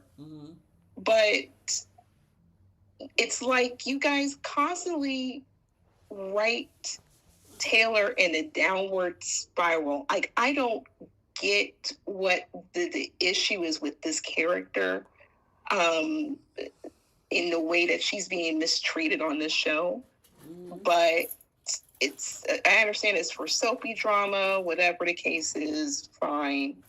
But y'all could have gave this woman a clean break with a new guy. Right. Y'all really could have. Or could have had like a spicy, hot little something with a guy who was a little bit younger than her. And or like there could have been a whole lot more that they could have done. And I know you guys write 3 weeks ahead of schedule. Tastemakers, we were the soapies, we watch you loyally. Majority of the people are not feeling Taylor and Deacon for obvious reasons. And on top of that, this is the same Deacon who went against Steffi and her whole family about trying to get Sheila released. And I want Steffi to call him out on that. It's like, no, you got her out of jail. You went to all these great lengths to bring this crazy person out. You stick with her. Yeah, but Taylor she got to move out the way. I want her to say that. I mean, because she can't control Deacon and she can't control her mom, but I mean, she have more of a say to her mom. Her mom got to also heed the warning of, you don't need to be no part of this. And I feel that, well, I think that now that they're not going to be seeing each other, that, you know, she no longer wants to be his therapist and all of this stuff. That's going to want to make them be around each other even more because they don't see each other that much. And they're going to be thinking about it and stuff that was said and all of this. And they're going to probably try to sneak off somewhere to see each other and get caught by Sheila. And Sheila is going to lose it. Absolutely. Ron Julian, he asked me, did I see the episode where she and Lee, they talked, if anything happens between Deacon and Taylor, if they get involved, she will unalive her. Yeah. And that's another thing, too. Taylor can't have a friend to save her, but we got Lee and Sheila as girlfriend. Right. How many scenes have we seen Lee and Sheila have drinks and talk girl talk? How many by now? I know, right? I guess my other issue with the whole thing with Lee is that before this whole revelation of maybe she's changed in the Thursday and Friday episodes, they have put a lot of stock into Sheila keeping that secret, kind of like how Thomas kept that secret about Beth, and they kept harping on it and calling him unstable and all this old kind of stuff, but not the actual perpetrator. I mean, Felon Flo got a whole redemption, and she was in the heart of this whole thing. And Yes. And Lee was able to skate out of this whole thing by just a couple scenes here and there, but she get to go back and have her job. She get to go hang out with her grandkids as being the yep. opposite grandparent out on the other side of Taylor. Get to come up in Irradino like she can buy pizzas every day of the week, and nobody says anything about the fact on how she took a criminal from a hospital, harbored that same criminal, got it nursed back to health, and wasn't going to tell nobody about it. Mm-hmm. But She was gonna nobody's hire giving her that smoke. and So, hire a criminal defense attorney to right. make sure that Luna gets off on her charges too. Mm-hmm. Um, I found that interesting. And another thing too, we've never seen Steffi address Lee about any of this. Nope. But we've seen Steffi address Sheila Yep. about this. Yep. It was a Yep. calm Yep. conversation, but I wanted to see the interaction between Lee and Steffi about her harboring Luna at her house Mm-hmm. and then keeping it a secret. We never got that. Nope. So I, I'm like, do they even know what direction they want? Well, we know what direction now. They want to bring Sheila back to her crazy side, but it's like 1 minute she's changed, 1 minute she's not. But like, the girl was in her soft girl era. She was going to work. All of a sudden, Deke saying like, "Oh, nobody likes her. No one wants to be around her." They still kept their jobs. People are still going to El Jardino more than ever. It didn't stop the Foresters, not one bit, or the Spencers, not one bit. Mm-hmm. So it seems like they were perfectly fine with her being around. Mm-hmm. And then all of a sudden, now Deke is having a change of heart. I'm like, this is the same woman you chose to get out of prison. Mm-hmm. And shouted to the rooftop that she changed. Then you need to be with your girl. Mm-hmm. And this is also, and I'm like, the other thing too that Taylor doesn't realize, Deacon is talking trash about her son for absolutely no reason. And I forget who said that in the chat. Crystal Harper. Brad hates Taylor and Thomas, and that's why they will never win or get or win in love or get anyone worthy. Mm-hmm. Yes, and also any respect on this show. Mm-hmm. Like early on last year, Katie was talking trash about Taylor, and then same thing with the way Eric was treating Taylor behind her back, and then every chance Deacon gets or whoever gets, they talk trash about Thomas. He said to Deacon like what he put Hope through. I'm like, Hope was spreading it low and spreading it wide for Thomas. Last I checked, she was bent over, folded over like a blanket on the couch with this man. Okay, perfectly fine with this man, crying about him. She let her whole fashion line plunder after he left, because she was all beside herself that he didn't want to chase after her anymore, and her ego took a hit. So they need to stop bringing this narrative that what Thomas did. Mm-hmm. Your daughter clearly wasn't all that hurt anymore. Mm-mm. She had to wring out the couch at the cabin just so Douglas can sit on it. Okay? They were perfectly fine for almost a good year, mm-hmm. until he said he can't deal with her anymore and he left. So what is he talking about? I'm like, if she was a fly on a wall, would she allow the disrespect about her son? Mm-hmm. Yeah, because that's another person. I mean, hey, remember, it's the same thing on the flip side with Brooke and Ridge. Brooke always talk crap about Thomas. Now you're going to have a situation where Deacon is talking crap about Thomas too. You okay with that, Taylor? Yeah, Brooke talked crap about Steffi and Thomas. It Right. depends on the year, but she had no problem talking crap. And then before the Ridge actors switch, Ron Moss's Ridge just took it and he just accepted it, whereas Thorson's Ridge, he kind of defends his kids a little bit. Mm-hmm. But why would you want to be with someone who talks trash about your child? And then also with Ridge, like last year or maybe the year before that, he Mm-hmm. called Hope a B to her face, Mm-hmm. A nasty one. a nasty one, and then also called her an S word Mm-hmm. to your face, and then told you to come on. And you followed this man to the house, and this is the man you were crying over. Like, I don't understand the disrespect that the no man is really worth that. Mm-hmm. So, Like, no man is worth the toxicity, the danger you put yourself in, and the disrespect. Like, I don't know. I was hoping for something brand new. I felt that Taylor's character deserved that, but mm-hmm. I guess. I He said, mean, I guess. like, Oh, we'll see. man. Okay. Did we cover everything? I believe Yeah, so. because we didn't There's have any Dylan this week. no, that we Mm-mm. get her next week, and I guess they're gonna bring her over to Forrester And I'm like, Creation. here we go again. Another person getting a job over there. It's like, okay, I guess. What's she going to do? That's my question. She want to teach fashion all of a sudden. So and this is the part that I don't understand. She has her family.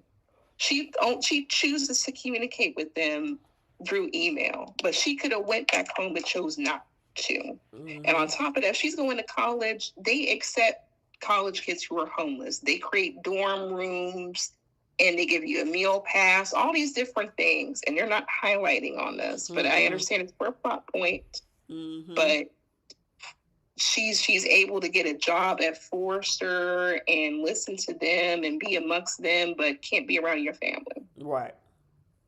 Make that make sense. It don't. Okay. Let us move on to Beyond the Gates. A lot of conversation around breast cancer awareness this week once again. Yes. The Dupree women receive much needed support with finding out everything going on with Anita. Marcel ignores Jacob warning about Leslie.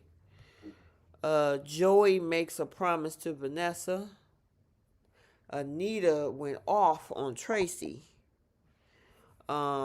Shanice and Ted had a little bit of a flirtation once again in that elevator. Um, Joey and Leslie end up striking a deal. Let's see what else happened. They had a pre-chemo carnival party. Kat didn't want to be a part of it. And Anita starts her chemo treatment, and the test results are out. Danny is positive for BRCA1-2, and Nicole is not. Mm. Boy, boy, boy. It's the first time where they had like one central storyline and it kind of broke off into like sub storylines, but everything pretty much surrounded what's going on with Anita. Mm-hmm. I think they knocked it out of the park. Um, I the part I did not like um, was some of the comments I saw online Okay. regarding Kat. And I was it about her not showing up? Yeah, and even after today's episode, when they said Yeah. like they wanted Kat to get it so she can be unalive, I'm like, Whoa. yeah, Whoa, whoa, They whoa, said that whoa. they would the character would be so much better completely off screen, like Doug. I'm like, with how her reaction is, I'm like, okay, everyone's So gonna react differently. I guess here's my thing with this because I had mixed feelings about how she moved. Me too. Um, I get it that she was not trying to deal with this, but anything could have happened where you have multiple people from your family trying to get in contact with you and you refuse to take the call. That's my issue right there. Yeah, Because it was like, how do you know something bad didn't happen? And because you're so absorbed in, I don't want to deal with this, I don't want to deal with this, but your family is contacting you. Got text messages from Chelsea. Your mama called you. Somebody else called you. I mean, you have, oh, Martin. Martin called you. Everybody's trying to get in contact with you, and you blew them off. I yeah, get that you feeling some kind of way about what's going on. Believe me, I understand. yeah. At anybody, I understand. However, they were all trying to reach out to you, and you just left them on red. Yeah, I had I had mixed emotions because it's one thing to you have to find your way to process things, and there are some people who don't want to acknowledge it because acknowledging it means you have to deal with the cancer that's hanging above your head, whether you're the person going through it or not. But her grandmother needed her, Mm-hmm. and she could have put her own emotions to the side to be there for her grandmother. Yep. And I wouldn't care if I had an argument with Chelsea. She probably had many arguments with Chelsea because they act like sisters. Mm-hmm. But I'm gonna be there for my grandmother and be there also for my mother because that's her mother. And then she could also be carrying the gene. Like, forget me. Like, I would have made my peace. Like, hey, if I don't want to go through the testing, I'm not going to keep going through this. But to shut, like, some people have, they deal with things with avoiding the subject. Mm-hmm. And I understand it's a coping mechanism that some people have. But be there for your grandmother. I will say for myself, when it came to my mom, I was kind of like Kat, where uh, it was hard for me to acknowledge, and I wanted to try to avoid even talking about it, but I had to switch gears and be there for my mom. But the cancer thing scares me as a person, so I I fully understood where Kat was coming from, and I understand some people, some viewers didn't see that. Like it's going to be like a mix of emotions with people, but to say that they wanted her to get it so she can be off the show, that is crazy. I did not like reading that. I think the other switch in Friday's episode was the moment that she found out. Now she's all in on trying to be Be there for everyone. exactly. Now she want to dive in. Now that she know that she's out of the line of fire, and that looked the way, and it could be the way that they're writing this storyline. Maybe they want to cause, because I mean, writers want folks to talk and things like that. You need high level antagonists, low level antagonists, things like that, because you didn't want no parts of this. And then when you Yeah, find out that your mom is in the clear, which means you are, then now you want to dive in. because up until what New Year's, Mm-hmm. we didn't see Kat go over to Anita's house to Nope. check on her or see her. We haven't seen anything like that. She didn't want It's to. like Go ahead. she was told the news and was just avoiding even seeing her grandmother. I didn't agree with that part. Mm-hmm. Yeah, she And didn't I want no love parts of that. it. Kat did not want any parts of it at all. She didn't want It's like, nobody to talk about. Remember the conversation when they were sitting on the couch, and it was Madison and Chelsea and her, and they were talking, and she was like, "I don't want to hear this. Y'all need to take. Can we not talk about tests and this and that and this and that?" She didn't want to hear none of it, and I get it because obviously, it's hard to deal with, but your grandma yeah, needed you. You know what I yeah, mean? And she was trying to bring the family together before her life start to change and have this Mardi Gras with gumbo and all of this, and you thought it was about, and that's the other thing. She thought that all those phone calls was about her and an intervention. yeah. And so a lot of It, people thought, like, listen, the world don't revolve around you. This had nothing to do with you. This was about your grandmother. yeah, because that's what she told Chelsea too, why she didn't want to go. This is probably going to be the rare time where I'll say that Kat was being selfish, and She I sure love Kat. was. I'm Team Cat. Y'all know I support her. But this is a moment where her grandmother needed her, her granddad needed her, her auntie, her mother needed her. Like, this is where you have to really put your feelings to the side. And I understand, like, it's hard to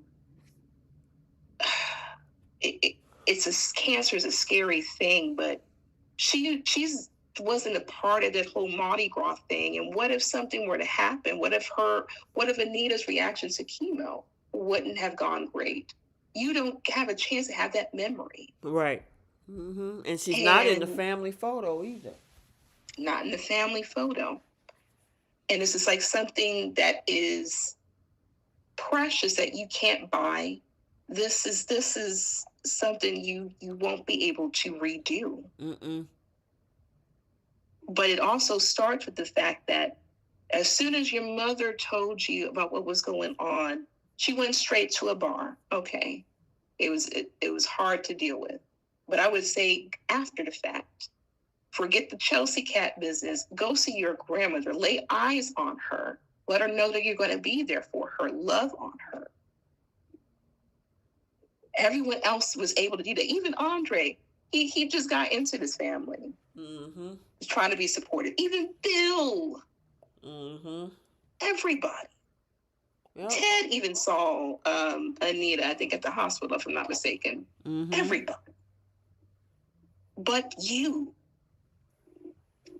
I did not like that at all, and I'm not trying to bash Kat's character. Like I said, I understand where she's coming from. Some people cope with avoidance. I used to be the same way for a short period of time. I think it was like a good couple of days. It was hard to hear those words about cancer, but I had to switch gears and be there for my mom. Mm-hmm. And it's just everyone deals with stuff their own way, but you can multitask your business. You can multitask checking on your grandmother. Mm-hmm. Yep, I totally agree. I totally agree. Yeah, that was, you know, I had like I said, I had mixed feelings about it, and between not answering, blowing up her phone because she saw this as, oh, they're trying to create an intervention. It wasn't even about you. But maybe if you Yeah, had to answer the phone, you would have find out that, hey, we're having a party. She has her chemo for the first time tomorrow. She really wants to have one great night before she starts this process. Come over. You up in there, and I mean, obviously Tomas was trying to get her to, but I'm like, oh, Kat, this is not a good look, girl. yeah. And then the moment And she finds out that she's in the clear, it's like, okay, I'm gonna do everything to help. I'm here. I'm gonna always be here. I'm like, okay, but now you got to shift because of the fact that you're in the clear. yeah, And I I don't want didn't. anybody to listen. Nobody wants that. Right. But I'm just speaking on the fact on how the plot line moved. Yeah. That reaction, that complete switch, it was hard for me to Mm-hmm. root for Cat, Mm-hmm. because all of a sudden now you're making your way over to your aunt's house. Now you're trying to check on your mom, and I just didn't. It just didn't sit well with me. And just like Brooklyn Renna just said, like Kat should have at least gave her grandmother a call. Right. Call her because she called. Didn't Rita call her too?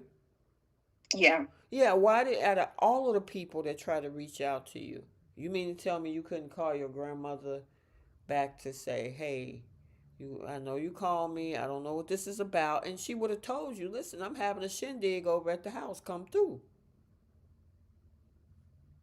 yeah.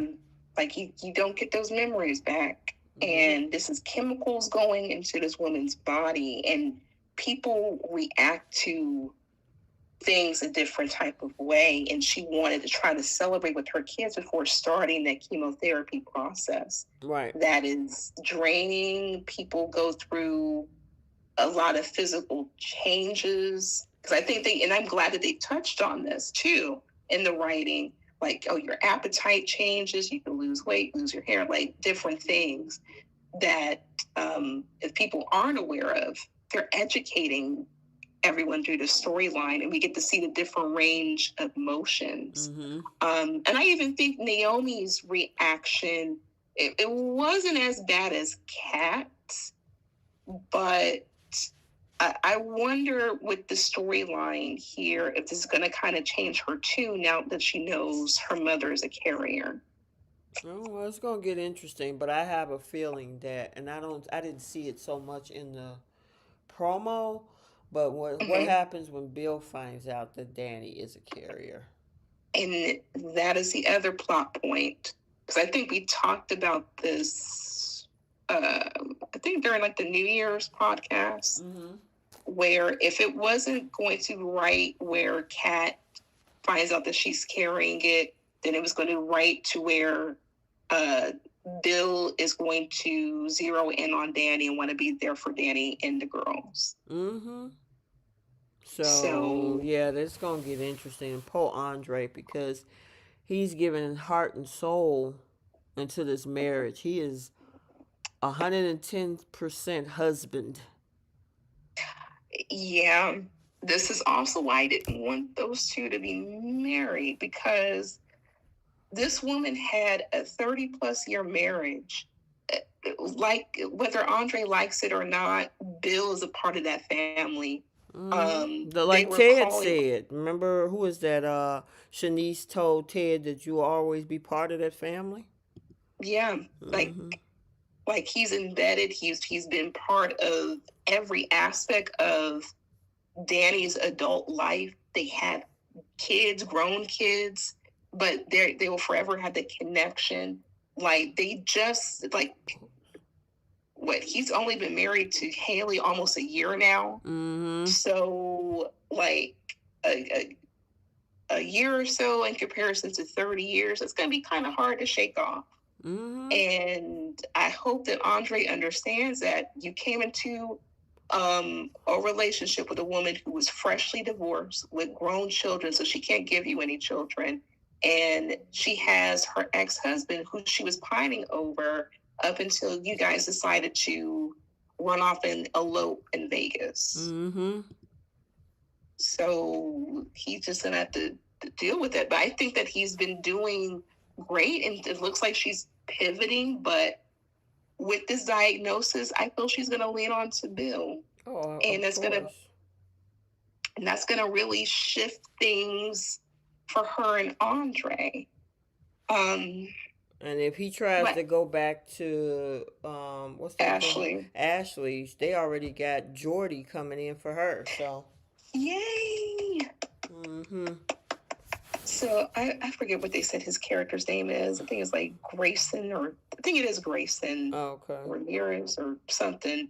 And he's going to be playing a lab tech. So Jordy's debut is going to be on January 13th, which is this Tuesday. Yay! Yay, And, yay, yay. Looking forward to it and seeing what he gonna do when it comes to that.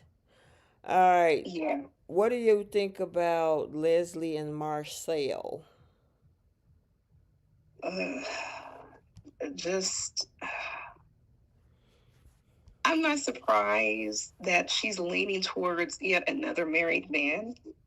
Um, I think she found someone who's just as diabolical and messy as she is. What you said, diabolical. Yeah, Yeah. Well, Trisha called her character diabolical diabolical. in that I interview. know. Girl, she plays it to the hilt too. It's almost like, girl, did you tap in somewhere? I'm not saying that she's like that, but she definitely know how to act that person out. I was so thrilled that she pointed that out. But when it comes to these two, I like it's just a bunch of messiness that fits. I wonder if he's going to help her clean up any questions surrounding what she did to Laura. Mm-hmm. And I wonder if she's going to get information from Marcel about what happened with Vanessa's husband, Yeah. Doug, and she's going Mm-hmm. to hold that over his head and have Marcel kind of clean up what happened with Laura, because there's a reason why they all of a sudden threw Leslie in the mix of the stuff that's going on with Joey And and Marcel. Marcel.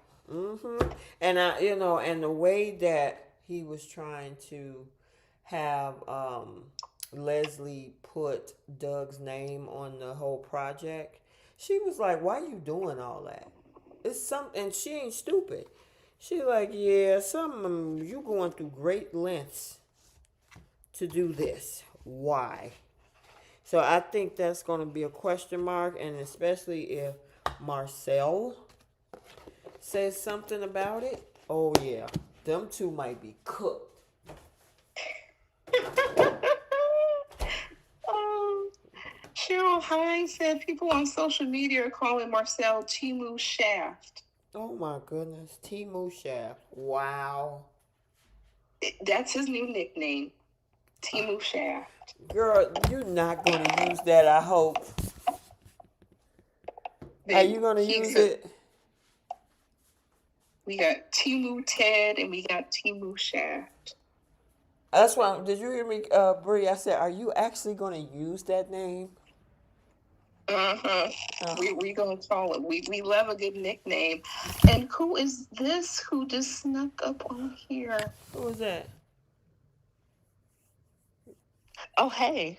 Wait a minute, Keish? Keish. Hi. What's up, I'm just girl?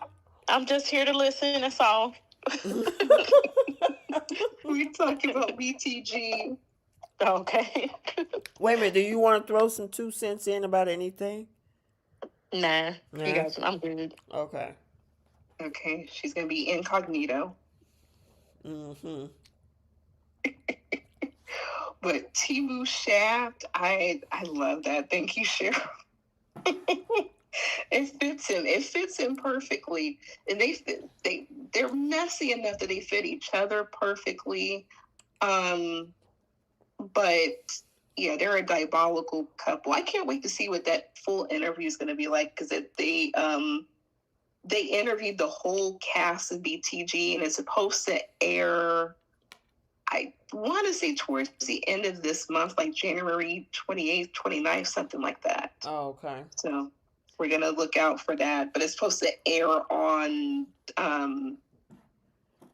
Drew, like one of the networks. I don't know if it's like to fill in the gap between the episodes, but that's definitely coming. But I think that they threw her in to try to cover up what she did with Laura, and she's going to hold um, what happened to Doug over Joey's head to try to help them clean up her mess, basically.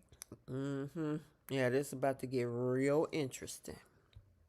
Mm-hmm. I'm looking forward to it because obviously she is working an angle by getting in between both these men. Yeah. Okay. Let's see. Hold on one second. I lost my notes. Let me see. Okay, there we go. All right. Um, It how didn't you, seem like she go ahead. was. I'm sorry. I was gonna say it didn't seem like she was hitting on Joey for a bit. Yeah, because she was upset when she went to, that was her that I was talking about on New Year's Eve, when she looked over and saw Vanessa kissing him, like, oh, you know. But then she tried Mm-hmm. to hit on him again, try to flirt with him, talking about, you got Vanessa for this, but I know you probably gonna need something spicy. I'm like, you ain't seen these two together. Okay. I feel like they And had that woman Oh, flirting with that's every man Keish. that she's in a scene with. Like literally every man she shares a scene with, she makes some little flirty remark towards him. Mm-hmm. mm-hmm. But the way that she tried to put it on Joey's like, you can have something hot and spicy. None of men can ever turn me down. He was like, well, I'm not most men. Right. He's like, I don't want it. I don't need it. I'm good. Mm-hmm. That was funny. All right. What about Shanice and Ted? And This is Nosy definitely. Ashley. What else can she do? You know what though? I'll say this. Shanice has been nosy pretty much her entire time on the show. That is And the true. way Yeah. that the way that she reacted to Ashley, it's like, this is what you've been doing to everybody else, so we don't want to hear it. Mm-hmm. So I wasn't really mad at Ashley for getting in her business because she was doing that to her. That is true. I can't deny that one, Keish. She definitely was Yeah. all, and she always be listening to other people's conversation from the nurse's station. Her eyeballs Yeah. be looking up at folks and whatnot. So, and she be ear hustling. So Throwing yes. her 2 cents in. And now all of a sudden you don't want nobody in your bed. But she did say that. She was like, I don't mind getting the tea on anybody else, but I don't want nobody in my tea. I'm like, well, we in it now. How about Mm-hmm. that? Mm-hmm. And plus, you're dating one of the doctors at the hospital. People are going to say something. I'm just Mm-hmm. curious to know what Nicole might think, but we know how Leslie feels about the situation, and Shawnee's checked her, and I Mm-hmm. loved every bit of it. Yeah, But that's why my biggest thing about her being with Ted is that she seems to be one of the only people that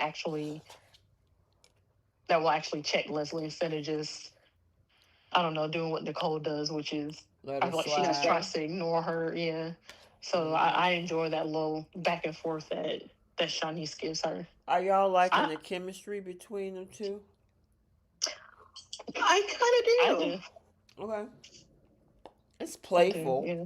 I'm not Yeah. gonna say it's hot, but it's just playful.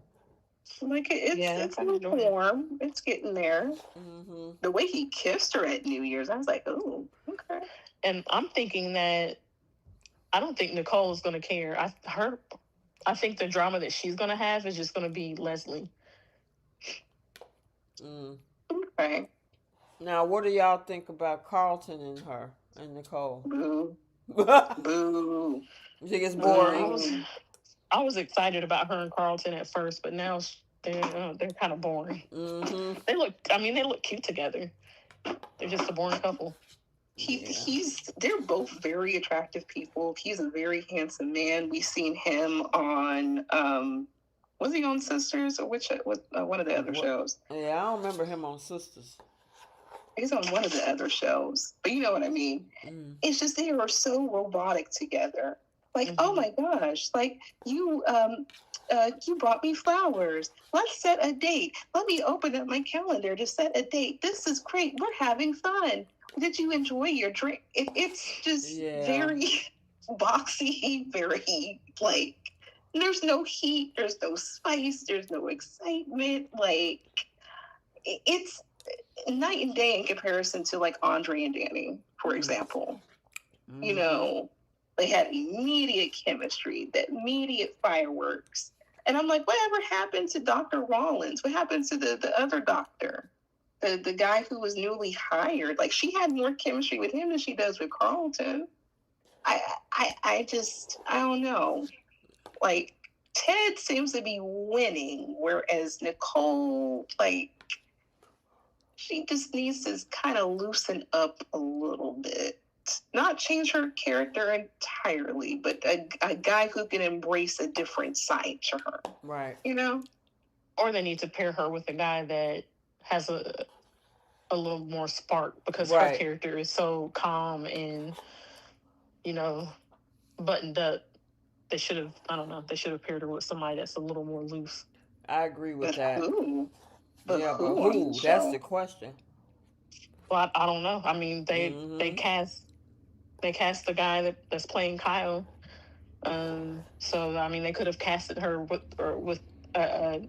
they could have made Kyle's character that kind of a character, where he was kind of like a little, not necessarily wild, but a little more of a free spirit or something. Mhm. Someone that will get Nicole out of the house and, I don't know, trying something new and just a little more lively, I guess. Okay. Yeah, I but agree with that. it's definitely not. The stuff that's going on with Carlton, I'm like, that whole conversation, like, oh, did you have a great day? Oh, it's so nice to see you. I'm like, Yeah, they're Yeah. both two mellow people, and I mean, I'm not Yeah. saying that you need chaos and drama. Well, you need it right, for a right. soap, obviously, but it's like what we were saying about Liam and Hope years ago. It was vanilla Mm-hmm. together. Thomas was that opposing energy to bring that wild side out of Hope. Yeah, Mm-hmm. a Yes. spark, a And personality, even. Steffi was that for Liam. Right. Yeah. And for So, Finn. Mm-hmm. girl, yes. So that's, and you know what? If there's any notes we can give on BTG, because the writing's been stellar, that would be that for Nicole, at least for me. Mm-hmm. Like, give her some Thomas energy. A guy who can bring some, not necessarily the bad boy qualities, but that spark, that spice. You know, have her up against the wall. Give her a little something. She's been through a lot. A little extra A little extra fireworks something, doesn't hurt something, her. huh? Yeah, that's what I'm waiting to see if they get a love scene, because we haven't seen Nicole. I haven't even really seen Nicole be really intimate at all. Like, barely even any kissing. Like, even with the old Ted. Right. Yeah. Mm-hmm. And So, I'm like, we know she can do. We've seen all of Daphne's music videos. We know she can get down. right. The girl got some energy. She was a video vixen. Mm-hmm. Yeah, I don't know. Maybe it's her choice I don't know. of not wanting to do scenes like that. I don't know. I But don't know. I would like to see it. Right. Yeah. I don't know if you want to elaborate on this. We kind of talked on it earlier, Keish, about Kat and not answering the phones. Bree brought up some disturbing things that she saw online in regards to that. I don't know if you knew about any of all that. Mm-mm. Nothing disturbing. I mean, I knew that there were people that said that she was selfish because she ignored Anita's call, but I didn't really see anything that was disturbing. Well, go ahead, Bree. Break it down, girl. The thing that I saw was they were hoping, it's like after this episode had aired, they were hoping that Nicole get it so Kat can get it and then be completely off the show like Doug. Good grief. Exactly. Yeah. Ain't that serious? That's what I'm saying. Like, because they're tired of like the selfishness, and that the only way she'll learn is if she's off the show. Like Doug. Like That unalive. is crazy. Yeah. This narrative that Kat is selfish is one that always boggles my mind. Is the girl spoiled? Yes. Is she selfish? No. like we've seen her try to figure out and get justice for Laura. We saw what she did when Chelsea got kidnapped. We saw she was there for her mother after that news came out about Ted. Like, she's literally always there for her family. And to me, did it look bad because she didn't answer Anita's call? Yeah, it did. However, she's also processing the news that she got too. She told Chelsea, or I can't remember if it was Chelsea or Naomi, whoever she was talking to, that she was scared, that she's worried, that she doesn't, want this disease to basically run her life. And to me, I felt like what she was doing was what she needed to do for herself. There was no right or wrong way to handle that information. All she knew was that this is how I'm feeling. She was clearly overwhelmed with all of that news, and she just didn't want to face it. And she chose herself and self-care instead of going into a situation where she felt like they were going to bombard her with, you need to get tested, you need to get tested, if that's she doesn't want to get tested, and she doesn't want to hear anybody tell her that that's what she needs to do. And even though that's not why they were gathering, and she didn't realize that, even if she knew ahead of time that they were having this little party, if it's still too hard for her to talk about, and she doesn't want to go in there, pouting or with an attitude or being the Debbie Downer, and she wants to stay away because she needs that distance, I don't see how that's selfish. You don't have to jump when your family tells you to jump just because they want you there. I get that. And we're Team Cat. I will forever stand by this girl. I feel in this particular instance, she's being a little bit selfish. You can multitask your business, but you can multitask how you feel, and you can still be there for your grandmother. Everyone else has went to go see Anita or speak to Anita except for her. And so when I point out in the chat that she hasn't even called her grandmother, you can feel how you feel. No one can force her to do what she doesn't want to do. Everyone's kind of made their peace with that for the most part. They'll encourage it, but if she's already settled that she's not going to do it, then that's fine. What is that stopping you from being there for your grandmother who's actually going through the cancer, who's actually going through the chemotherapy treatment? Everyone is scared. Everyone's going to react how they want to react. That's fine. When she ignored that phone call, anything could have happened, and you don't get those memories back. And that was the part that I did not like. And then the fact that she told Chelsea, well, I figured if I was going to go there, it was going to be an ambush of me trying to get the testing done. This is not an instance where it's not about you, baby. It's not. This is where your grandmother asks you to spend some time with her. Just do that. And if they were to create an ambush, then you have every right to leave. But be there with your family, because you don't get those memories back. And when she found out that her mother wasn't a carrier, and all of a sudden it was a breath of fresh air, all of a sudden now you want to jump up and be there for your grandmother, jump up and be there for your mother, your auntie, and everyone else, when you all could have banded together. You could have still felt how you felt, and no one would have thought otherwise of it, because that's her feeling. She's entitled to it. But at the same time, you can multitask your businesses, the person's going to the Golden Globes and all this. You can multitask being there for your family. Yeah, I guess that's the part, because I mean, like you say, she could feel about the situation as such. It's just that ignoring, obviously she didn't want to pick up the call from Martin. Didn't return the text from Chelsea, but Anita called you, and Yes. that was, and her next day is that chemo. You don't know what she wanted, and Right. she hasn't called her at this point, like Bree had said. And then you thought it was about you in that moment and how everybody is coming for you. It had nothing to do with you. If you had answered at least one of the 4 or 5 phone calls that you got, you would have found out Anita's chemo is tomorrow. Her life is about to change. I want to spend the best moments I have now because who knows? I might be nauseated. I might be tired. I might be sick. I might be whatever. And now that I still have my current health, I want to spend this time with my family and enjoy this Mardi Gras thing that I put together and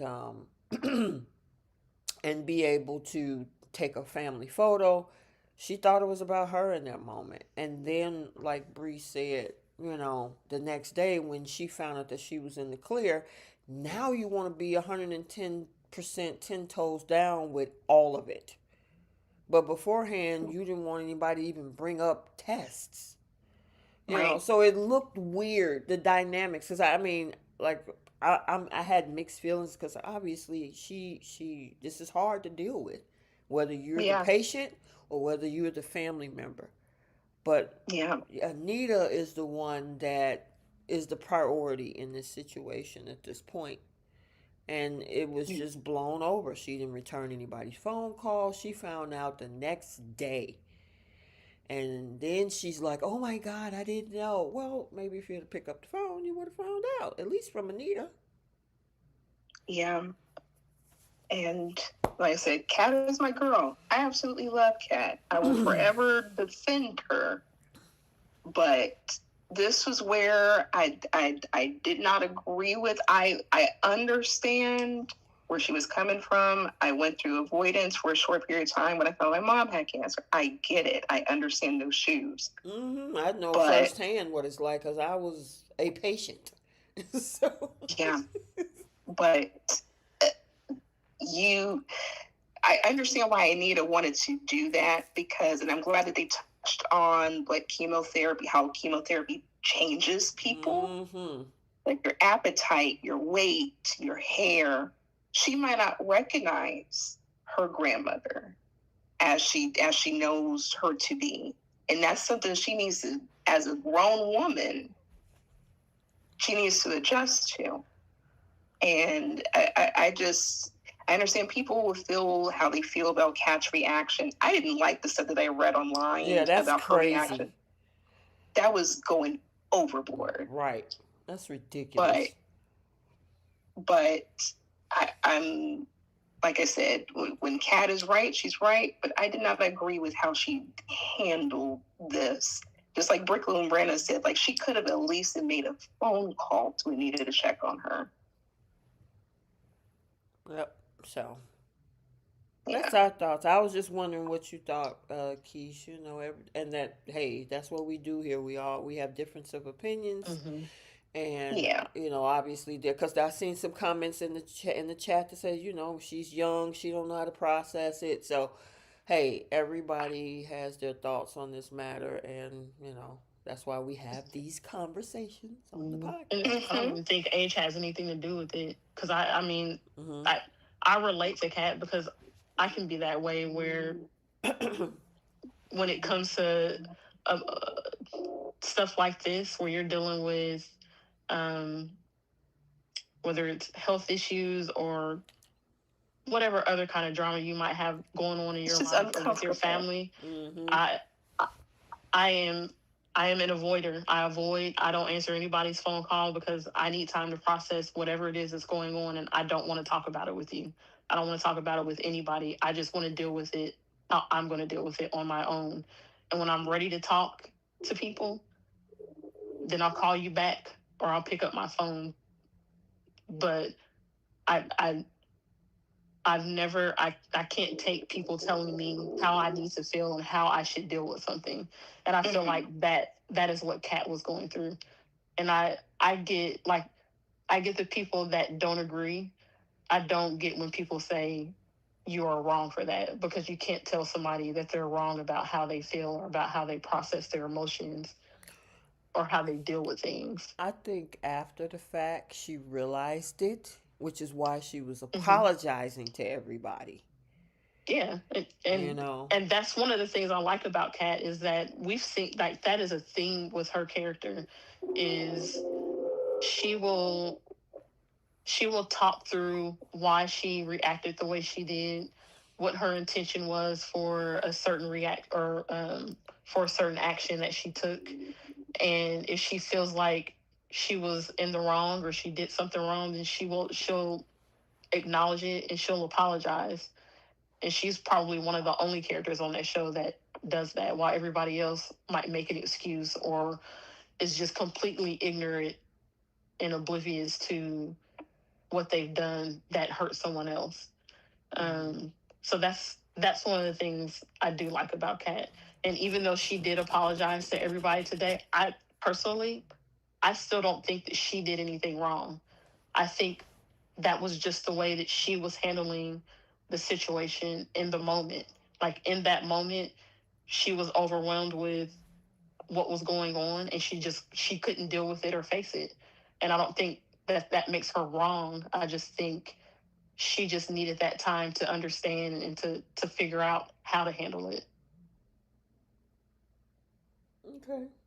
You know. Okay. Mhm. All right. Let me see. What else? We talked about Leslie and Joey. We talked about Ted and Shanice. Let me look at this. See what else. The flirtation. Oh, what about Anita going off on Tracy? Um, I was a little Uh oh. You faded, Bree. because I'm like, Tracy, Bree. are you trying to? Yeah. You were fading in and out, girl. Oh, I'm sorry. I was a little confused by the interaction. I'm like, Tracy, are you trying to help her, or like, I didn't understand that. I guess But this is kind of like what Keish was just saying. Nobody can tell you how to feel or right, move. And Tracy was, I mean, she was walking around. Anita was trying to keep things status quo. Like her every day, she'll have her cookies and she sit around and talk and we gonna laugh. She want to keep things as normal as possible right now. And Tracy was like, stop playing normal and see what you up against.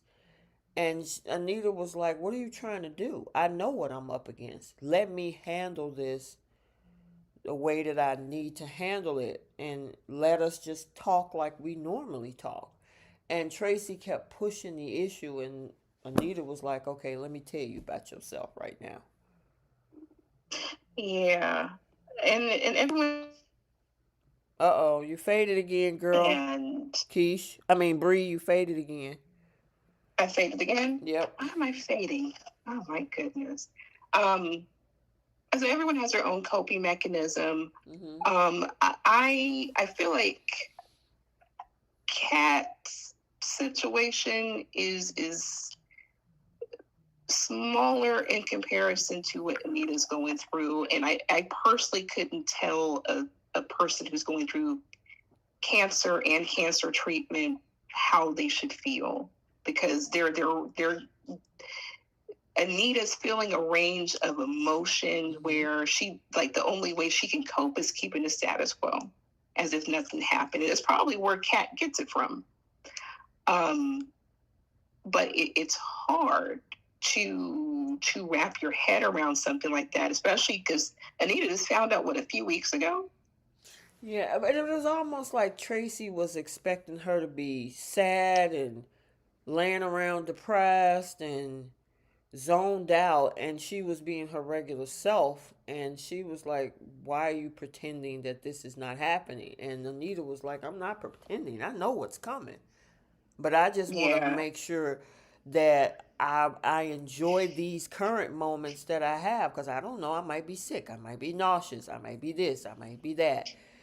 And she kept pressing. That's the I don't like pushy people. And so she was really pushy about it. And to the point where Anita was like, you know what, girl, you about to get to see that other side of me. Yeah. It was when Tracy said called her DNA faulty. I'm Who? like, Mm. Oh, call her why DNA would you say that faulty. to Yeah, her? that's crazy. It was either DNA or her genes, whatever it was that she said. She called it faulty. I'm like, that wasn't That nice. was wild. That was wild. Yeah. Exactly. Why would you? And that's what I'm saying. It's like sometimes if you don't know what to say in situations like that, maybe just not say anything and let the other person guide the conversation. Or say, I love you, I'm here for you. Like, follow Anita's lead, because it's about what she needs. She needs her family. She needs people who love on her, support her, and she's her mindset is going to change day by day, especially with the chemotherapy. Some things just affect the mental state differently. And And she wants to just try to have some form of normalcy and the with other her and girlfriends. the other thing is, Bree, in situations like this, your mental state guides the healing of your body too. Yes, And so absolutely. when you have people like pitying you or making you seem like you're fragile or, oh my God, the world is coming to the end, are you okay? You don't want to hear that all the time. You want Right. to be able to stay upbeat. We're going to beat this. We're going to fight this. I got to do this, and this. And sometimes that may include, kind of distancing yourself from people who are negative Nancy's when it comes to this. You want a support system, not somebody that's telling you, you know what, you need to stop it and face what you got going on. Stop with the niceties. And it's like, excuse me? Right. So, yeah. I was looking at Tracy like, girl, she's definitely gonna take several I seats was today. like, ugh. Mhm.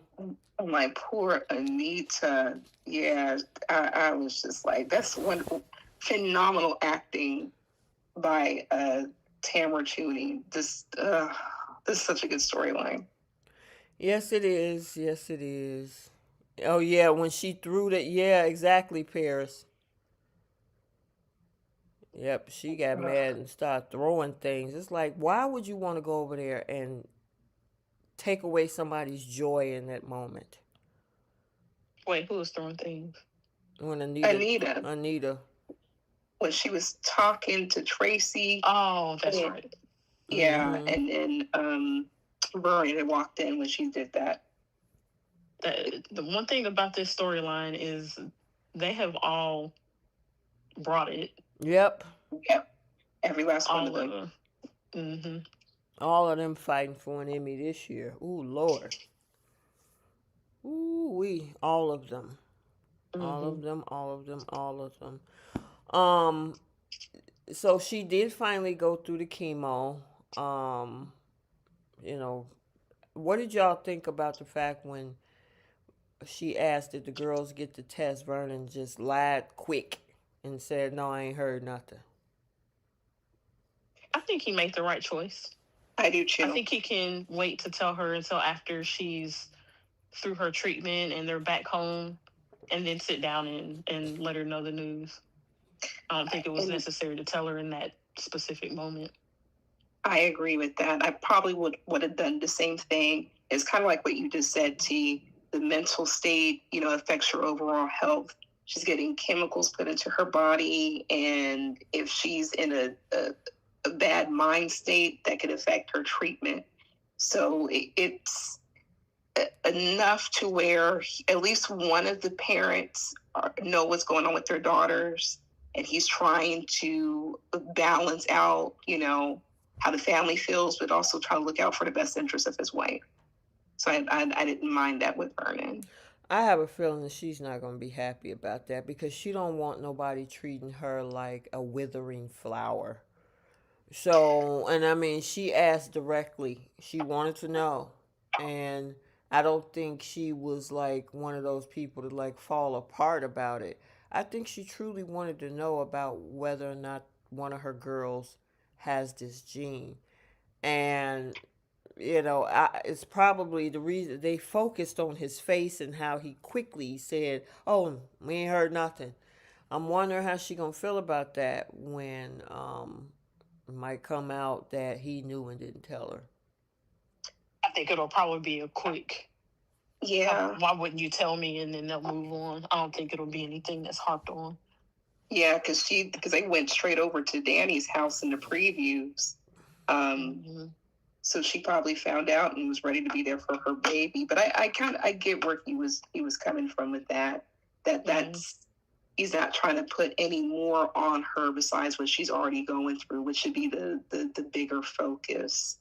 So it's my not thing is what. Oh, sorry. Oh, go ahead, girl. I was just gonna say my thing is what would be the difference in her finding out in that very moment versus just wait till she's home and comfortable in their house. Yeah. I guess my thing is that how do he get to determine whether or not she can handle it or not? I mean, we said the same. Kat chose to not want to hear anything. She didn't want to know. She didn't ask. She was like, I didn't want to do anything. Just leave me be. I want to be able to deal with this in my own time. Anita straight up asked her husband what the results were, and he lied about it. I mean, me myself, I wouldn't be so happy about that because I'd be like, wait a minute, you don't expect for me to handle this? You're going to determine that for me? Well, she kind of did the same thing to him when she went in and got a whole biopsy. She told the articulates before she told her husband, and he had to respect that. Well, he didn't come out and ask her about that. He didn't even know about those tests. You know about this one, and you lied about it. Yeah, I can see if he was lying to the point of we're never going to tell her. We're not going to tell her until she's all the way through her treatments. But if he's just waiting until they get home, which is the same day because she was only going to be there for a few hours, I don't see how a few hours makes it different. And then plus the kid, they're both of the daughters were on board with trying to make things peaceful for their mother. So whether they had an opportunity not to call Vernon and had them wait until they decide to share that news. So they're going to be just equally as protective as Vernon. Well, that's what Martin tried to do, and Smitty was like, listen, you need to tell them. Because Martin was like, well, I don't know if I should tell them in the middle of this and that. And Smitty was like, no, you need to tell them. My mom would just have to be mad at me. Yeah. she would just have to be mad at me. No, we're focusing on your treatment. You will be okay. I'm going to tell you when we get home. It is not a few hours. It's not going to make a difference. You sit there and take care of yourself and stop being nosy. Yes, a few hours is not going to make a difference. Yeah, I know that's your babies. Yeah, because I mean, that was the first thing. When I took my BRCA test, my daughter wanted to know. And so I needed to find that out to get that information. And it was no hesitation. I was like, nope, I'm good. It wasn't like, well, and even if I had found out and that I had the gene, I wouldn't be like, well, I don't know if it's the right time to tell. Should I keep it to myself? I'll tell her later. No. If Vernon is going to wait days or weeks and keep this from Anita, I agree with you. If it's just a few hours, I don't see the harm in it. Okay, so the chat, let me ask you guys. Do you, number one, if you think that he should tell the truth? Or number two, do you think that it was okay for her, the way that he did it in the moment? I'm curious because I see Brooklyn said something. And Paris says something. I'm curious. One, if he should have told the truth. Well, let me see. How did I do that? Hopefully they'll remember it. Okay, I see some ones in the chat. Okay, so I know what Brooklyn's original answer was. So okay, gotcha. So okay, 2 is the lie and 1 is the truth. Okay, got it. Allison says you understand both. Okay, gotcha. Okay. Okay, they're slowly coming. I don't know how many people in the chat, Bree.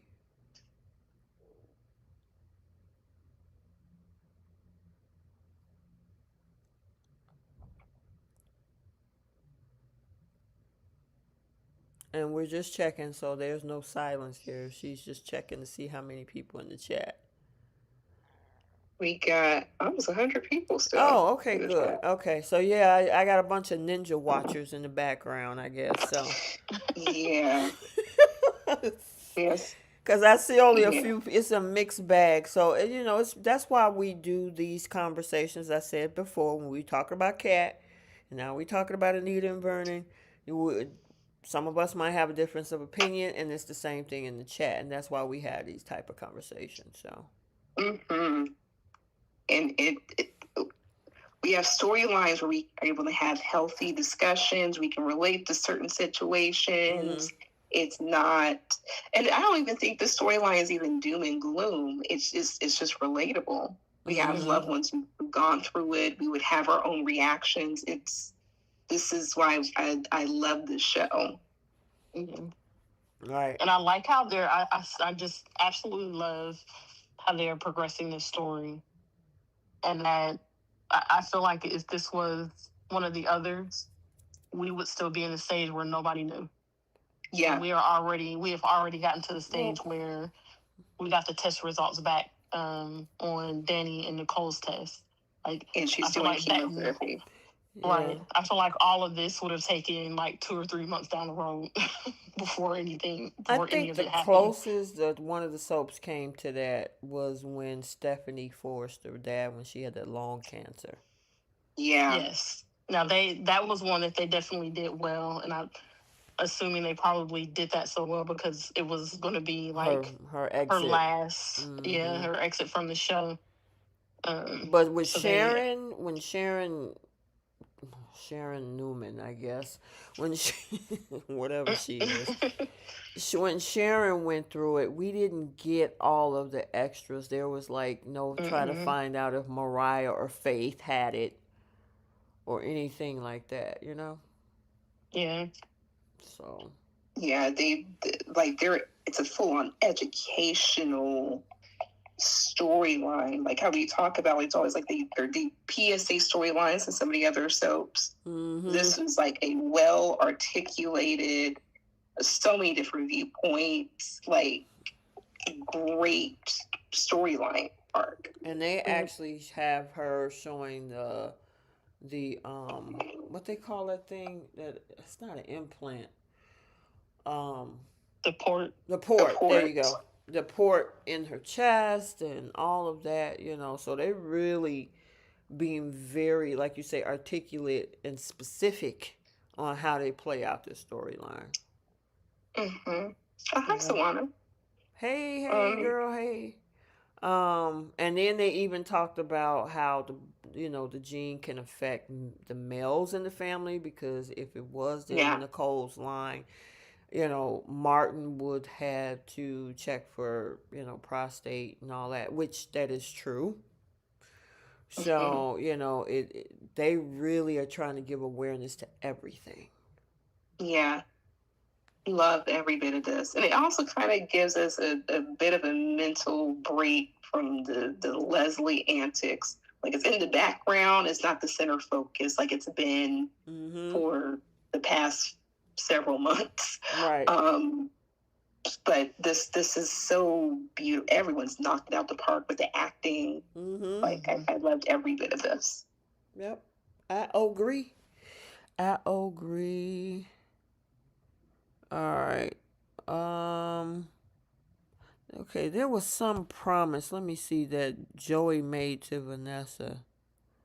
What was that? Let me see. I think it was the name. The name. In okay. honor Doug or something. Yeah. Yeah. Okay. Gotcha. I have questions about that whole thing. So I'm confused as to what has Leslie committed to that clinic that made her the decision maker on what to name the clinic? Well, in her head, she think it's because of her money. But then she's Yeah. But is also trying to she? get money from Joey too. Yeah, And that's why I was confused about, because she's asking Joey to fund it. She put any? Is she putting like a percentage in of her money, or is this all coming from Joey? Because if so, this wasn't your idea. Like, you don't have the business plan for it. So how are you making any decisions? I'm well, confused. she Or does remember she? she met up with Naomi, and Naomi gave her advice to make sure that she's not running through all of the money that she got from Anita. So she said it would be better to try to find like a silent investor, and that's pretty much what Joey is. So it's going to be majority of her money, but he's going to put a little bit of his money in as well, so she can kind of cover her bases. So she is adding her money to it. It's not just Joey. Yeah. Okay. Yes. That's why she's able Like, to how? name it and call the shots Okay. with it and everything. Right. I'm still mad at Samantha for going to Yeah, that part didn't her. even make sense to me. And you know what? This is what she gets to. Yep. And she never confronted Eva about it. Nope. And she Which goes probably back won't. to what you were saying, Keish, in the chat a few weeks back, that this ain't nothing but a plot line for them. Mm-hmm. Yep. Samantha ain't been nowhere to been found ever since she talked to Leslie about this clinic. Yep. Oh yeah, there was that other little piece about Tyrell and how he was going back and forth about Samantha's cotillion because Yeah. he felt that, well, obviously because of Jessica, he felt that, all this is bouginess. What is it necessary when average people don't get to do all this fancy stuff? So My problem with him was his tone. yeah. It was his tone of voice. It wasn't what he was asking. It was the tone of voice he was using, and the fact that the way that he was talking about it was as if these were his thoughts that he came up with. I can understand if you got a different POV of, of this topic from Samantha, and now you're just asking, like, I never thought about that. Let me ask, my mom or my parents about this, like what their opinion is. But he approached it as if this is what he had been thinking this whole time, and this is just ridiculous, and you guys are like stuck up. Whatever his opinions was, he was presenting these questions as if, and the attitude as if this is how he's always felt. And it's like, you just heard this POV yesterday, so why are you sitting in here acting like this has been bothering you all along? But the basis of what he was asking, that's things that people have said in real life. The only thing I didn't agree with is cotillions aren't just in wealthy society.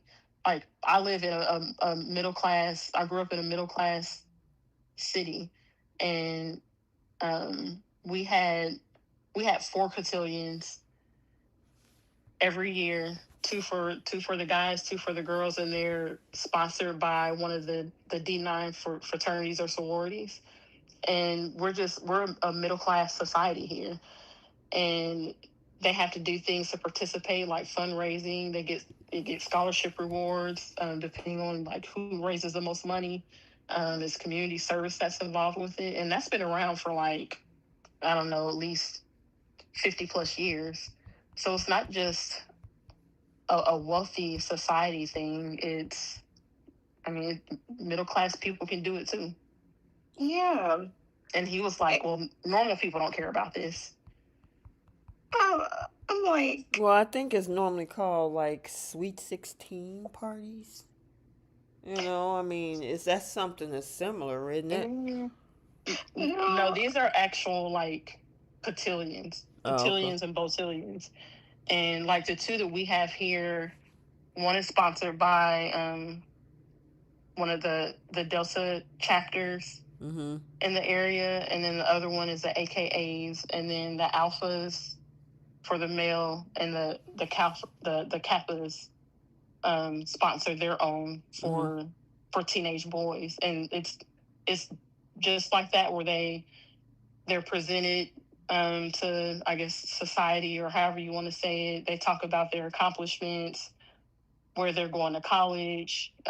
Scholarships are awarded based on the work that they put in through the year, like leading up to the event. And it's like a little society social event for high school kids. Oh, okay, gotcha.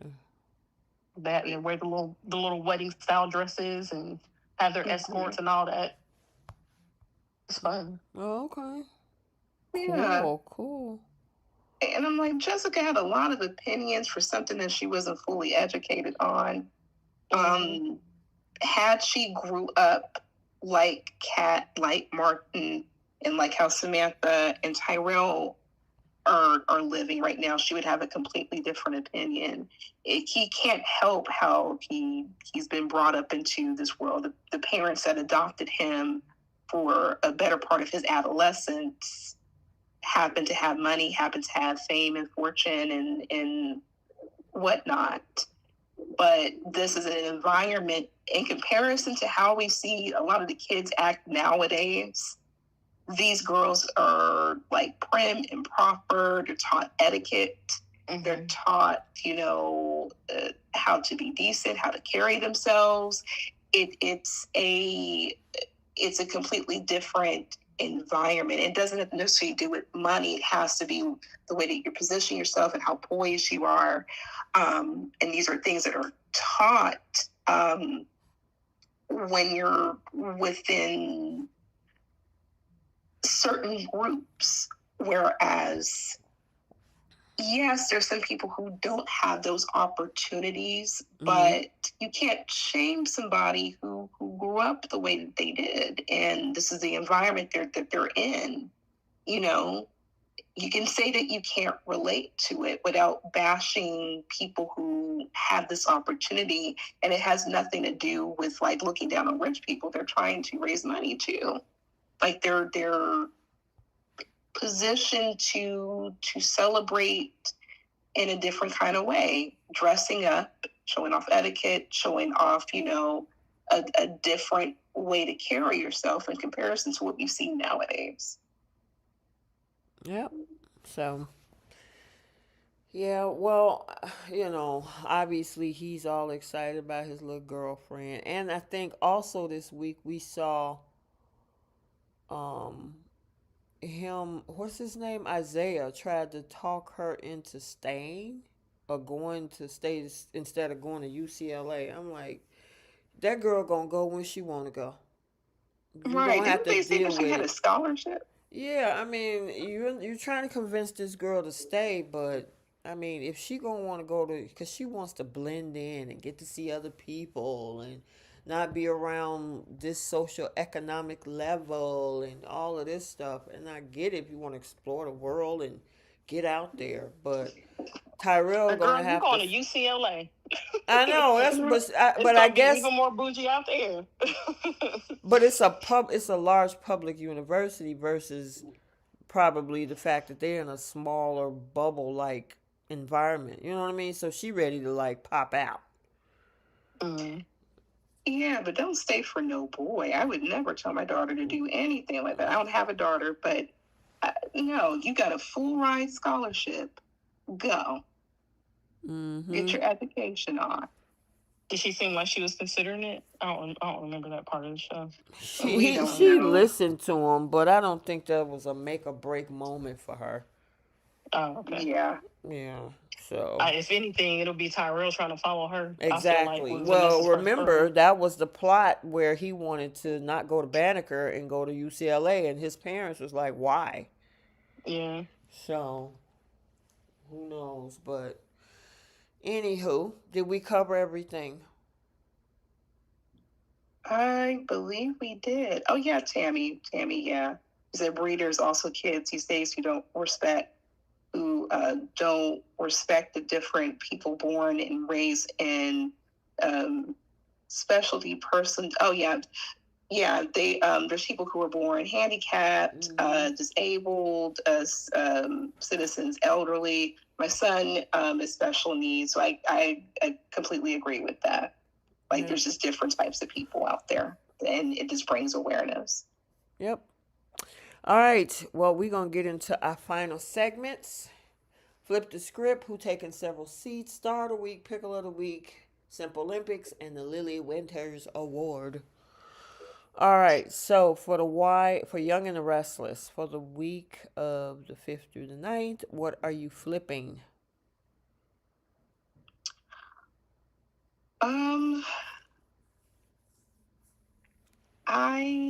It's a good question because I like the way Monday's direction is going.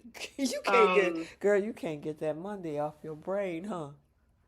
I can't. I would have loved for Sally to have followed Billy as he was listening in and saw that he didn't approach Phyllis and Kane at all about the deal being off. I would have had, as much as I guess Holden was as hard on Audra to calm down, you need to do that with Claire. Claire is looking at you like you're weak for me and I can get you to do what I want to. Stand your ground. If you don't want her to know this information, stop playing tiddlywinks with this girl. She might respect you more. Yep. All right. Keish, did you have, well, I know Keish, Y&R, was it on your radar this week, girl? I watched Y&R a little more this week than I have the previous, but I don't have any input. Oh, and next time, if you're going to take a hostage, don't use zip ties. So. Yeah. Like, use your money. Right. You guys could have went to Party City and got some handcuffs. All right, what you flipping on Bold? The only thing I wanted to flip was I would have rather Steffi had confronted Deacon versus Hope. Because Hope was going to always jump on the bandwagon, but confront the man who looked at you in the face and said he's getting Sheila out of jail whether you like it or not, and now he's trying to leave her and put your mother in danger. You got anything for Bold, Keish? No, I don't have a flip for that either. Okay. I guess if I had to flip anything for Bold, I would have had Steffi tell her mom to stop gaslighting me. Stop gaslighting me. You know exactly what I'm talking about. Use one of her psychological terms against her. Yep. Exactly. Like, I'm not winning your patience. You're not going to play me. I know you. I wish she had they should have wrote that in there where she'd be like, okay, well, I know I can't get past that because that's exactly what I'm doing. All right, what you gonna flip on BTG? The only thing, I wish Kat had attended the Mardi Gras thing for Anita. Like, you don't get those memories back and anything could happen. You know, go be with your family. I just wish that they had a better match for Nicole. That whole thing with, Carlton is just as attractive as that man is. It's just not a fit, chemistry wise. It's just like, who said that? Was it you or Keish? It says robotic. It is. It's robotic. They both are robotic with each other. That is the insane part. It's a tall drink of water. As a very handsome man, and I'm like, there's no oomph, no thrill, no excitement. Get her some Thomas energy. With everything she went through. I agree. Send Holden over there. Oh, there. See, that's what I'm talking about right there. Yep. Get some extra spice, since Claire don't know what to do with them. Yeah, send Holden over there. Okay, you don't have to have anything serious with this man. He just trying to break you into the new single world. Let him do so. He did it for Claire. It clearly worked wonders. Or since, the guy that played Damien, bring him over there for her. Thank you. A handsome boy. See, we need to be part of casting because. Hey, girl, wait a minute. Can we throw Cheeto in there too? See, that's the ace card right there. Oh my God, Cheeto. Who's Tito? Not Tito. The guy from Sisters. Wait, I wish you could pull the picture up. Hold on, let me see. I'm gonna find you a picture, Keish. Hold on one second. Keep talking, Bree. He's just this fine, delicious, muscular, like the light. This man, like. There were some characters who was on one of the TV shows, Sisters, that came over to be on the gates. Isaiah is one of those characters. And Cheeto, he played this character named Gary. He was this bad boy, but these women were flocking to him. He is just a delicious looking man. She will know what to do with herself. Are y'all calling him Tito, like Tito Jackson, or Cheeto, like the chips? Oh my God. His name is Cheeto. It's not spelled that way. I think isn't he African? Yeah, his last name is like Nagawaka or something like that. Yeah. Oh, okay. We can't pronounce it, but his name is Cheeto. But not like the chip. Okay, I just dropped it in the chat, Keish. Okay. You'll see. But there's some, like, we're pointing out some handsome men. If anyone from BTG is listening, give us our casting credit. That's all we ask for, okay? Did you see him, Keish? Oh, my. See? Wow. She said, wow. Wow. That's Cheeto. Cheeto does look nice. Okay. Could you imagine, like, trading Carlton in for him? That would bring out a whole lot of personalities. We would see a completely different side to Nicole. Mm-hmm. He could be one of the new doctors on staff. Girl, please. Girl. He just delicious. She needs someone that is not a doctor. Okay. Like what about like an attorney or something? Yes. I will be with that. Whatever. He could be folding up laundry as long as he just Okay, so which one, Bree and Keish, would you rather have her with that guy, Cheeto, or with the guy that played Damien on The Young and the Restless? Cheeto. Yeah, I'll take the new guy that I don't know anything about. Yeah. Not that there's anything wrong with Damien, but okay, if you ever get a chance, Keish, go check out some of the old seasons of Sisters and some of those scenes with him and Andy. Oh yes. God. Nicole needs that energy. But anyway, I know, guys. Yeah. Oh, goodness gracious. Mm-hmm. Yeah, okay. All right, anyway, we got to keep going. All right, so who's taking seats on The Young and the Restless? So, Jack is going to take a seat, and Nikki's going to take a seat with the way that she disrespected Adam. But Jack, I'm like, do you know how to be a good businessman, a smart businessman at this point? You making your wife look smarter than you, and that was the running joke last year. So they both can take a seat for me. Okay. Well, Nick is taking the seat in the, for real, in the hospital room because he wanted to put twist ties. I'm going to give Noah a seat because he running around half crazy. He gets a seat all the time. This boy, somebody please handcuff him to a seat.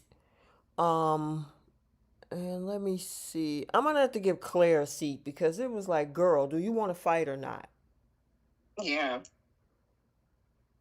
I agree. Like you wanted peace, now you got it, but because you don't have any drama, if Audra's not poking at you, now what, you're gonna be bored. Mm-hmm. That's why she's really mad. I I know, just right? need them to move her back on over there with Kyle. That way, Audra and Holden can start their little tryst. You wait a minute. You want Claire back with Kyle? I want her away from Holden because Oh, okay. I don't care if she's single or she goes back to Kyle. Personally, let her and Kyle be together as a containment ship because I can't stand either one of them. Oh, gotcha. Okay. But they Gotcha. did have good chemistry though. And Tammy Powell and Nick is in the hospital. He had leg surgery from the accident. Mm-hmm. Yep. All right. Who is taking seats on the Bold and the Beautiful? Taylor. Ooh, Deacon and I'm Deke gonna give too. Deacon. Deacon Hope need to take because they stupid for wanting Taylor to be with him with Sheila Carter in the background. Yeah. Deacon gets the Good. biggest seat because I feel like he's the driving force behind all of this. Yes. He's the married one, Absolutely. Yeah, he's the married one. and he's the one acting like a complete idiot. Either leave your wife or move on with your life if you're not going to, and get over whatever your issue is. Yep. Mm-hmm.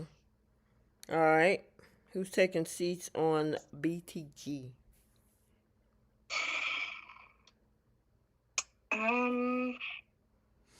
I really don't have one.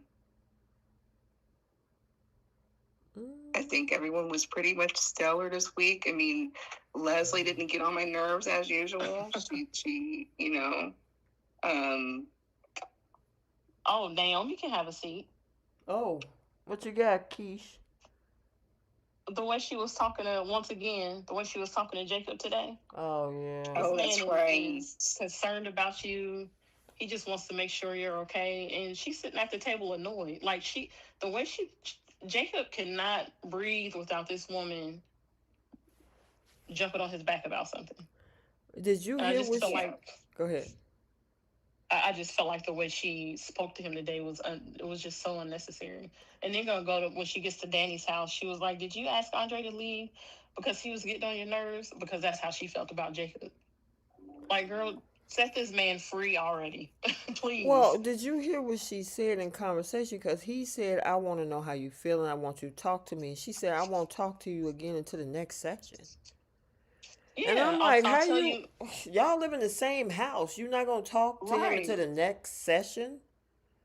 Yeah, I'll tell you. I'll Yeah. tell you all my feelings in our next session. Like, why are you waiting until therapy to talk to him about how you feel? Right. That was And then it was dumb. like she was annoyed because he asked her to go to another therapy session or to Mm-hmm. schedule like another therapy session or something, like whatever it was that he said. And it's like, I don't understand her. I don't understand what her problem is.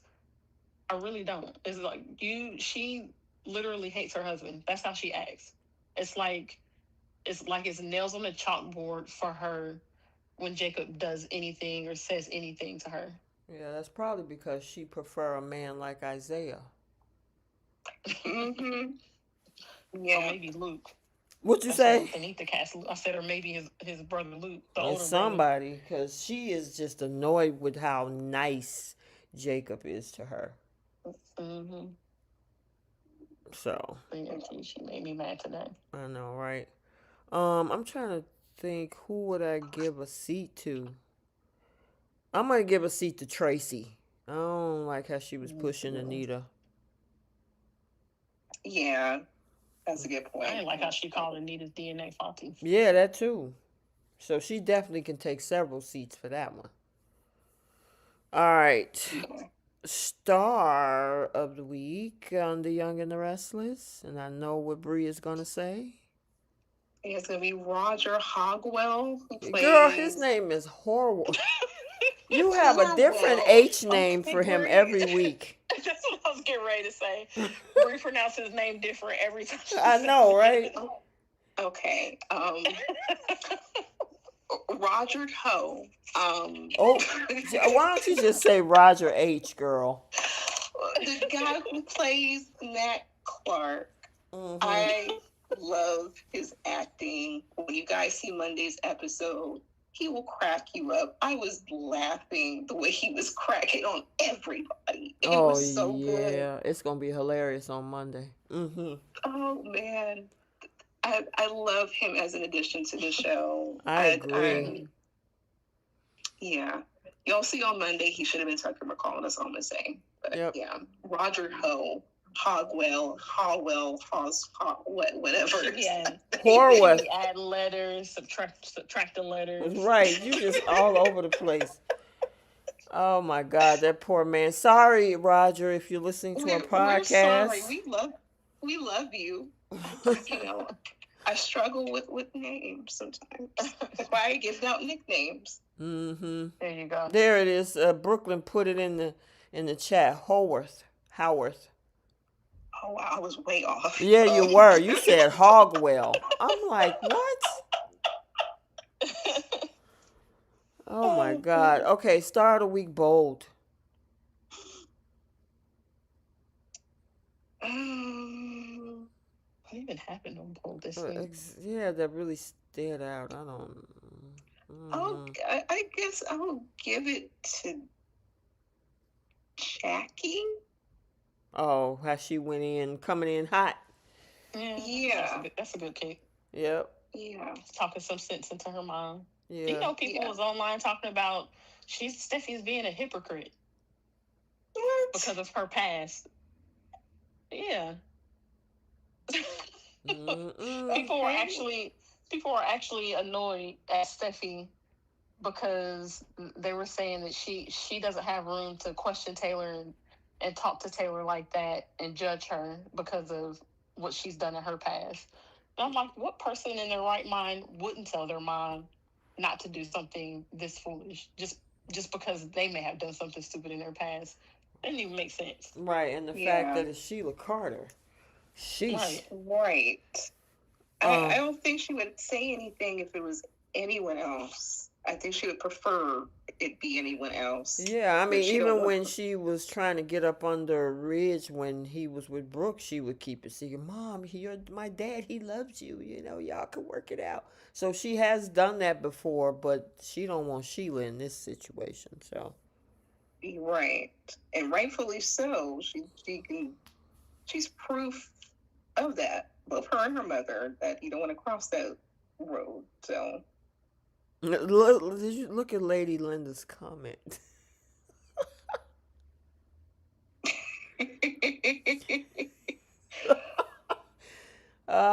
Yes.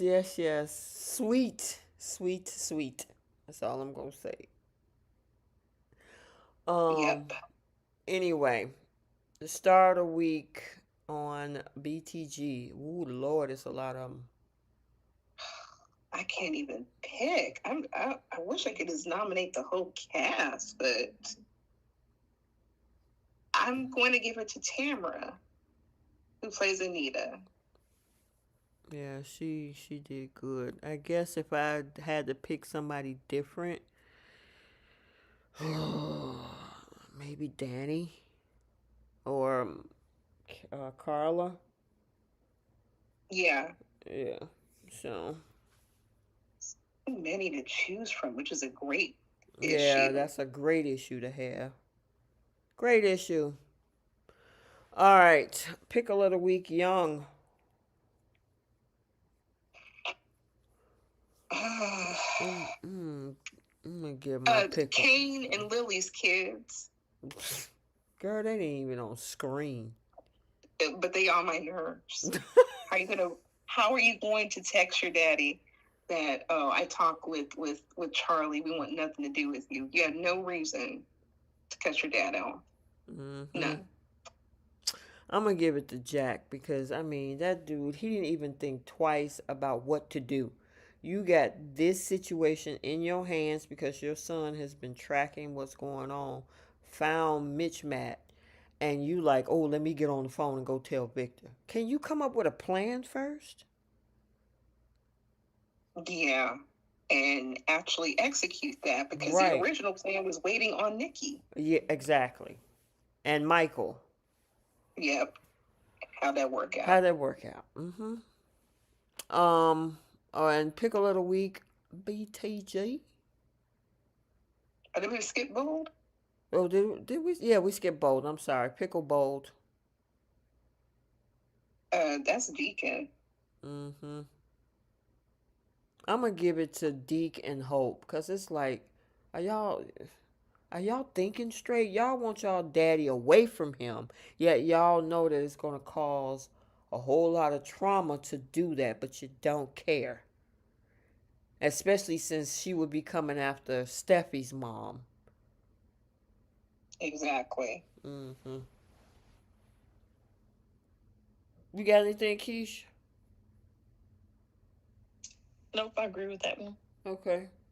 What about BTG? Um, the only one I guess I would have would be Timu Shaft, Timu which is Shaft. Lord have which is mercy. Marcel. That's what they said in the chat, so I, I'm running with that. Why he get a pickle? What he do? He a whole married man, and he's sleeping around with Leslie. Oh, that's right. mm-hmm. Okay. And I'm gonna give a pickle to Naomi because I mean, gosh, yeah, we just Give talked your about husband a her. break. My pickle is going to be this this sudden change with Tomas and trying to be like this spectacular boyfriend that he should have been from the beginning. And for me, it's like it's too late now, writers. But I feel Mm-hmm. like they're trying to backtrack a little bit with his character Mm-hmm. and turn him into this super loving, like overly loving, caring boyfriend. It's like y'all done already did too much damage to that relationship to try to swing it back around and make it like this sweet, loving, romantic, like fairy tale kind of relationship. Like I'll never see it for the two of them. They've had him do way too much. I Mm-hmm. agree with that. Mm-hmm. Recap. Recap. Yep. Mm-hmm. Yep. Yep. Yep. I got it. All right. Now we have our Simp Olympics. Okay, so um, it was hard for me to put this order together, but I gave Holden bronze. Mm-hmm.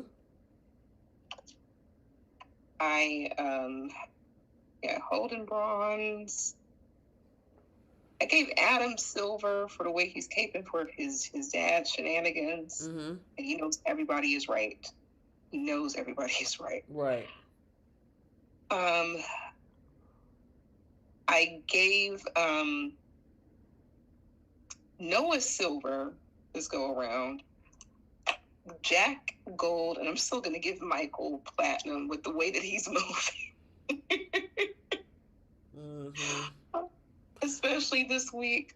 That's who I'm giving it to. Or actually, I would swap out. I'll put Michael Gold, or sorry, Michael Platinum, and then Jack Cosmic or something. Yeah. My thing is Noah, Jack, and Holden. My top three. Yep. Yeah, Yep. Yep. Yep. all Keish. YNR. All YNR. Yep. Um. Anything Keisha or no? No, I was just go with whatever you guys pick for this one. Okay.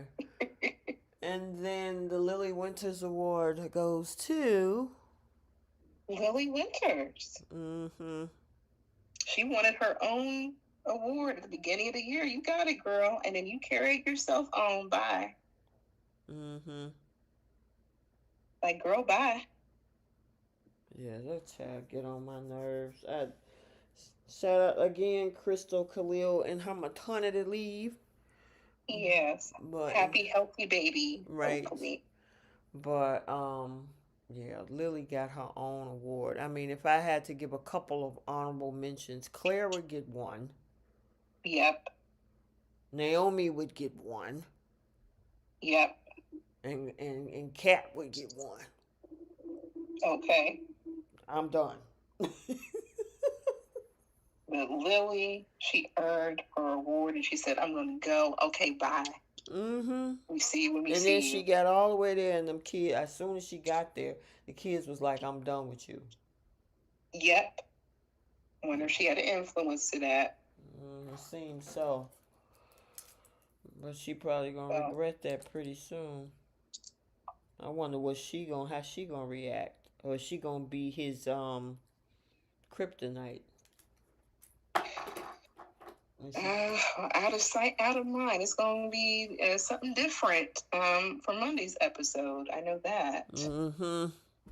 I want your reaction when you finish watching Oh it. gosh, I can't wait. Can't wait.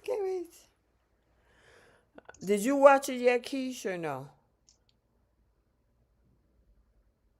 I'm sorry. Thought I had my phone on mute, and I'm over here making all this noise. No, I haven't watched it yet. Oh, you gotta watch it, girl. Ooh, Lord. Yep. The unthinkable happens. Mm-hmm. Ooh, y'all just tell me in the chat. All right, Bree, you have at it. Yeah. I know. You want me to tell them here or no, on the chat? She said. Oh yeah. Well, I put a voice note in there, girl. But I'll tell you in the chat though. I got you. Oh, okay. I'll listen to the voice note. You'll have to repeat it. Yep. Repeat yourself. I got you.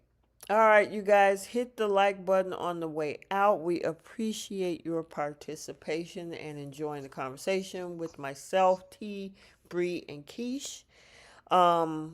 Make sure you also follow on the other platforms as well. We got the week of the 12th through the 16th. We already coming up on halfway through January, which for people in the winter like hemispheres, we want to get through winter quick, but we don't want to burn through the year quick, but you know what I mean. Right. Did y'all get y'all warm weather back down there, Bree? Because it was cold last week. Yeah, we went back to 80 degrees. Ooh.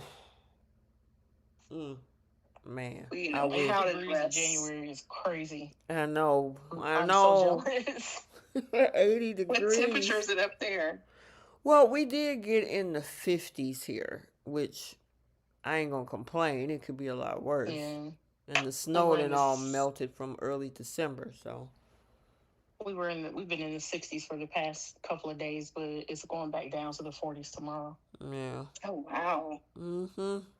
So we'll pass a little bit of the heat your way, but like everybody was like in shorts. People were swimming. Oh man.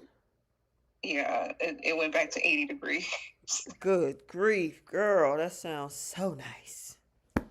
So nice. Yeah. All right, you guys, we're going to end it here. And until next time, we will see you guys later. Bye, Soapies. Good night. Night, guys. Be safe out there.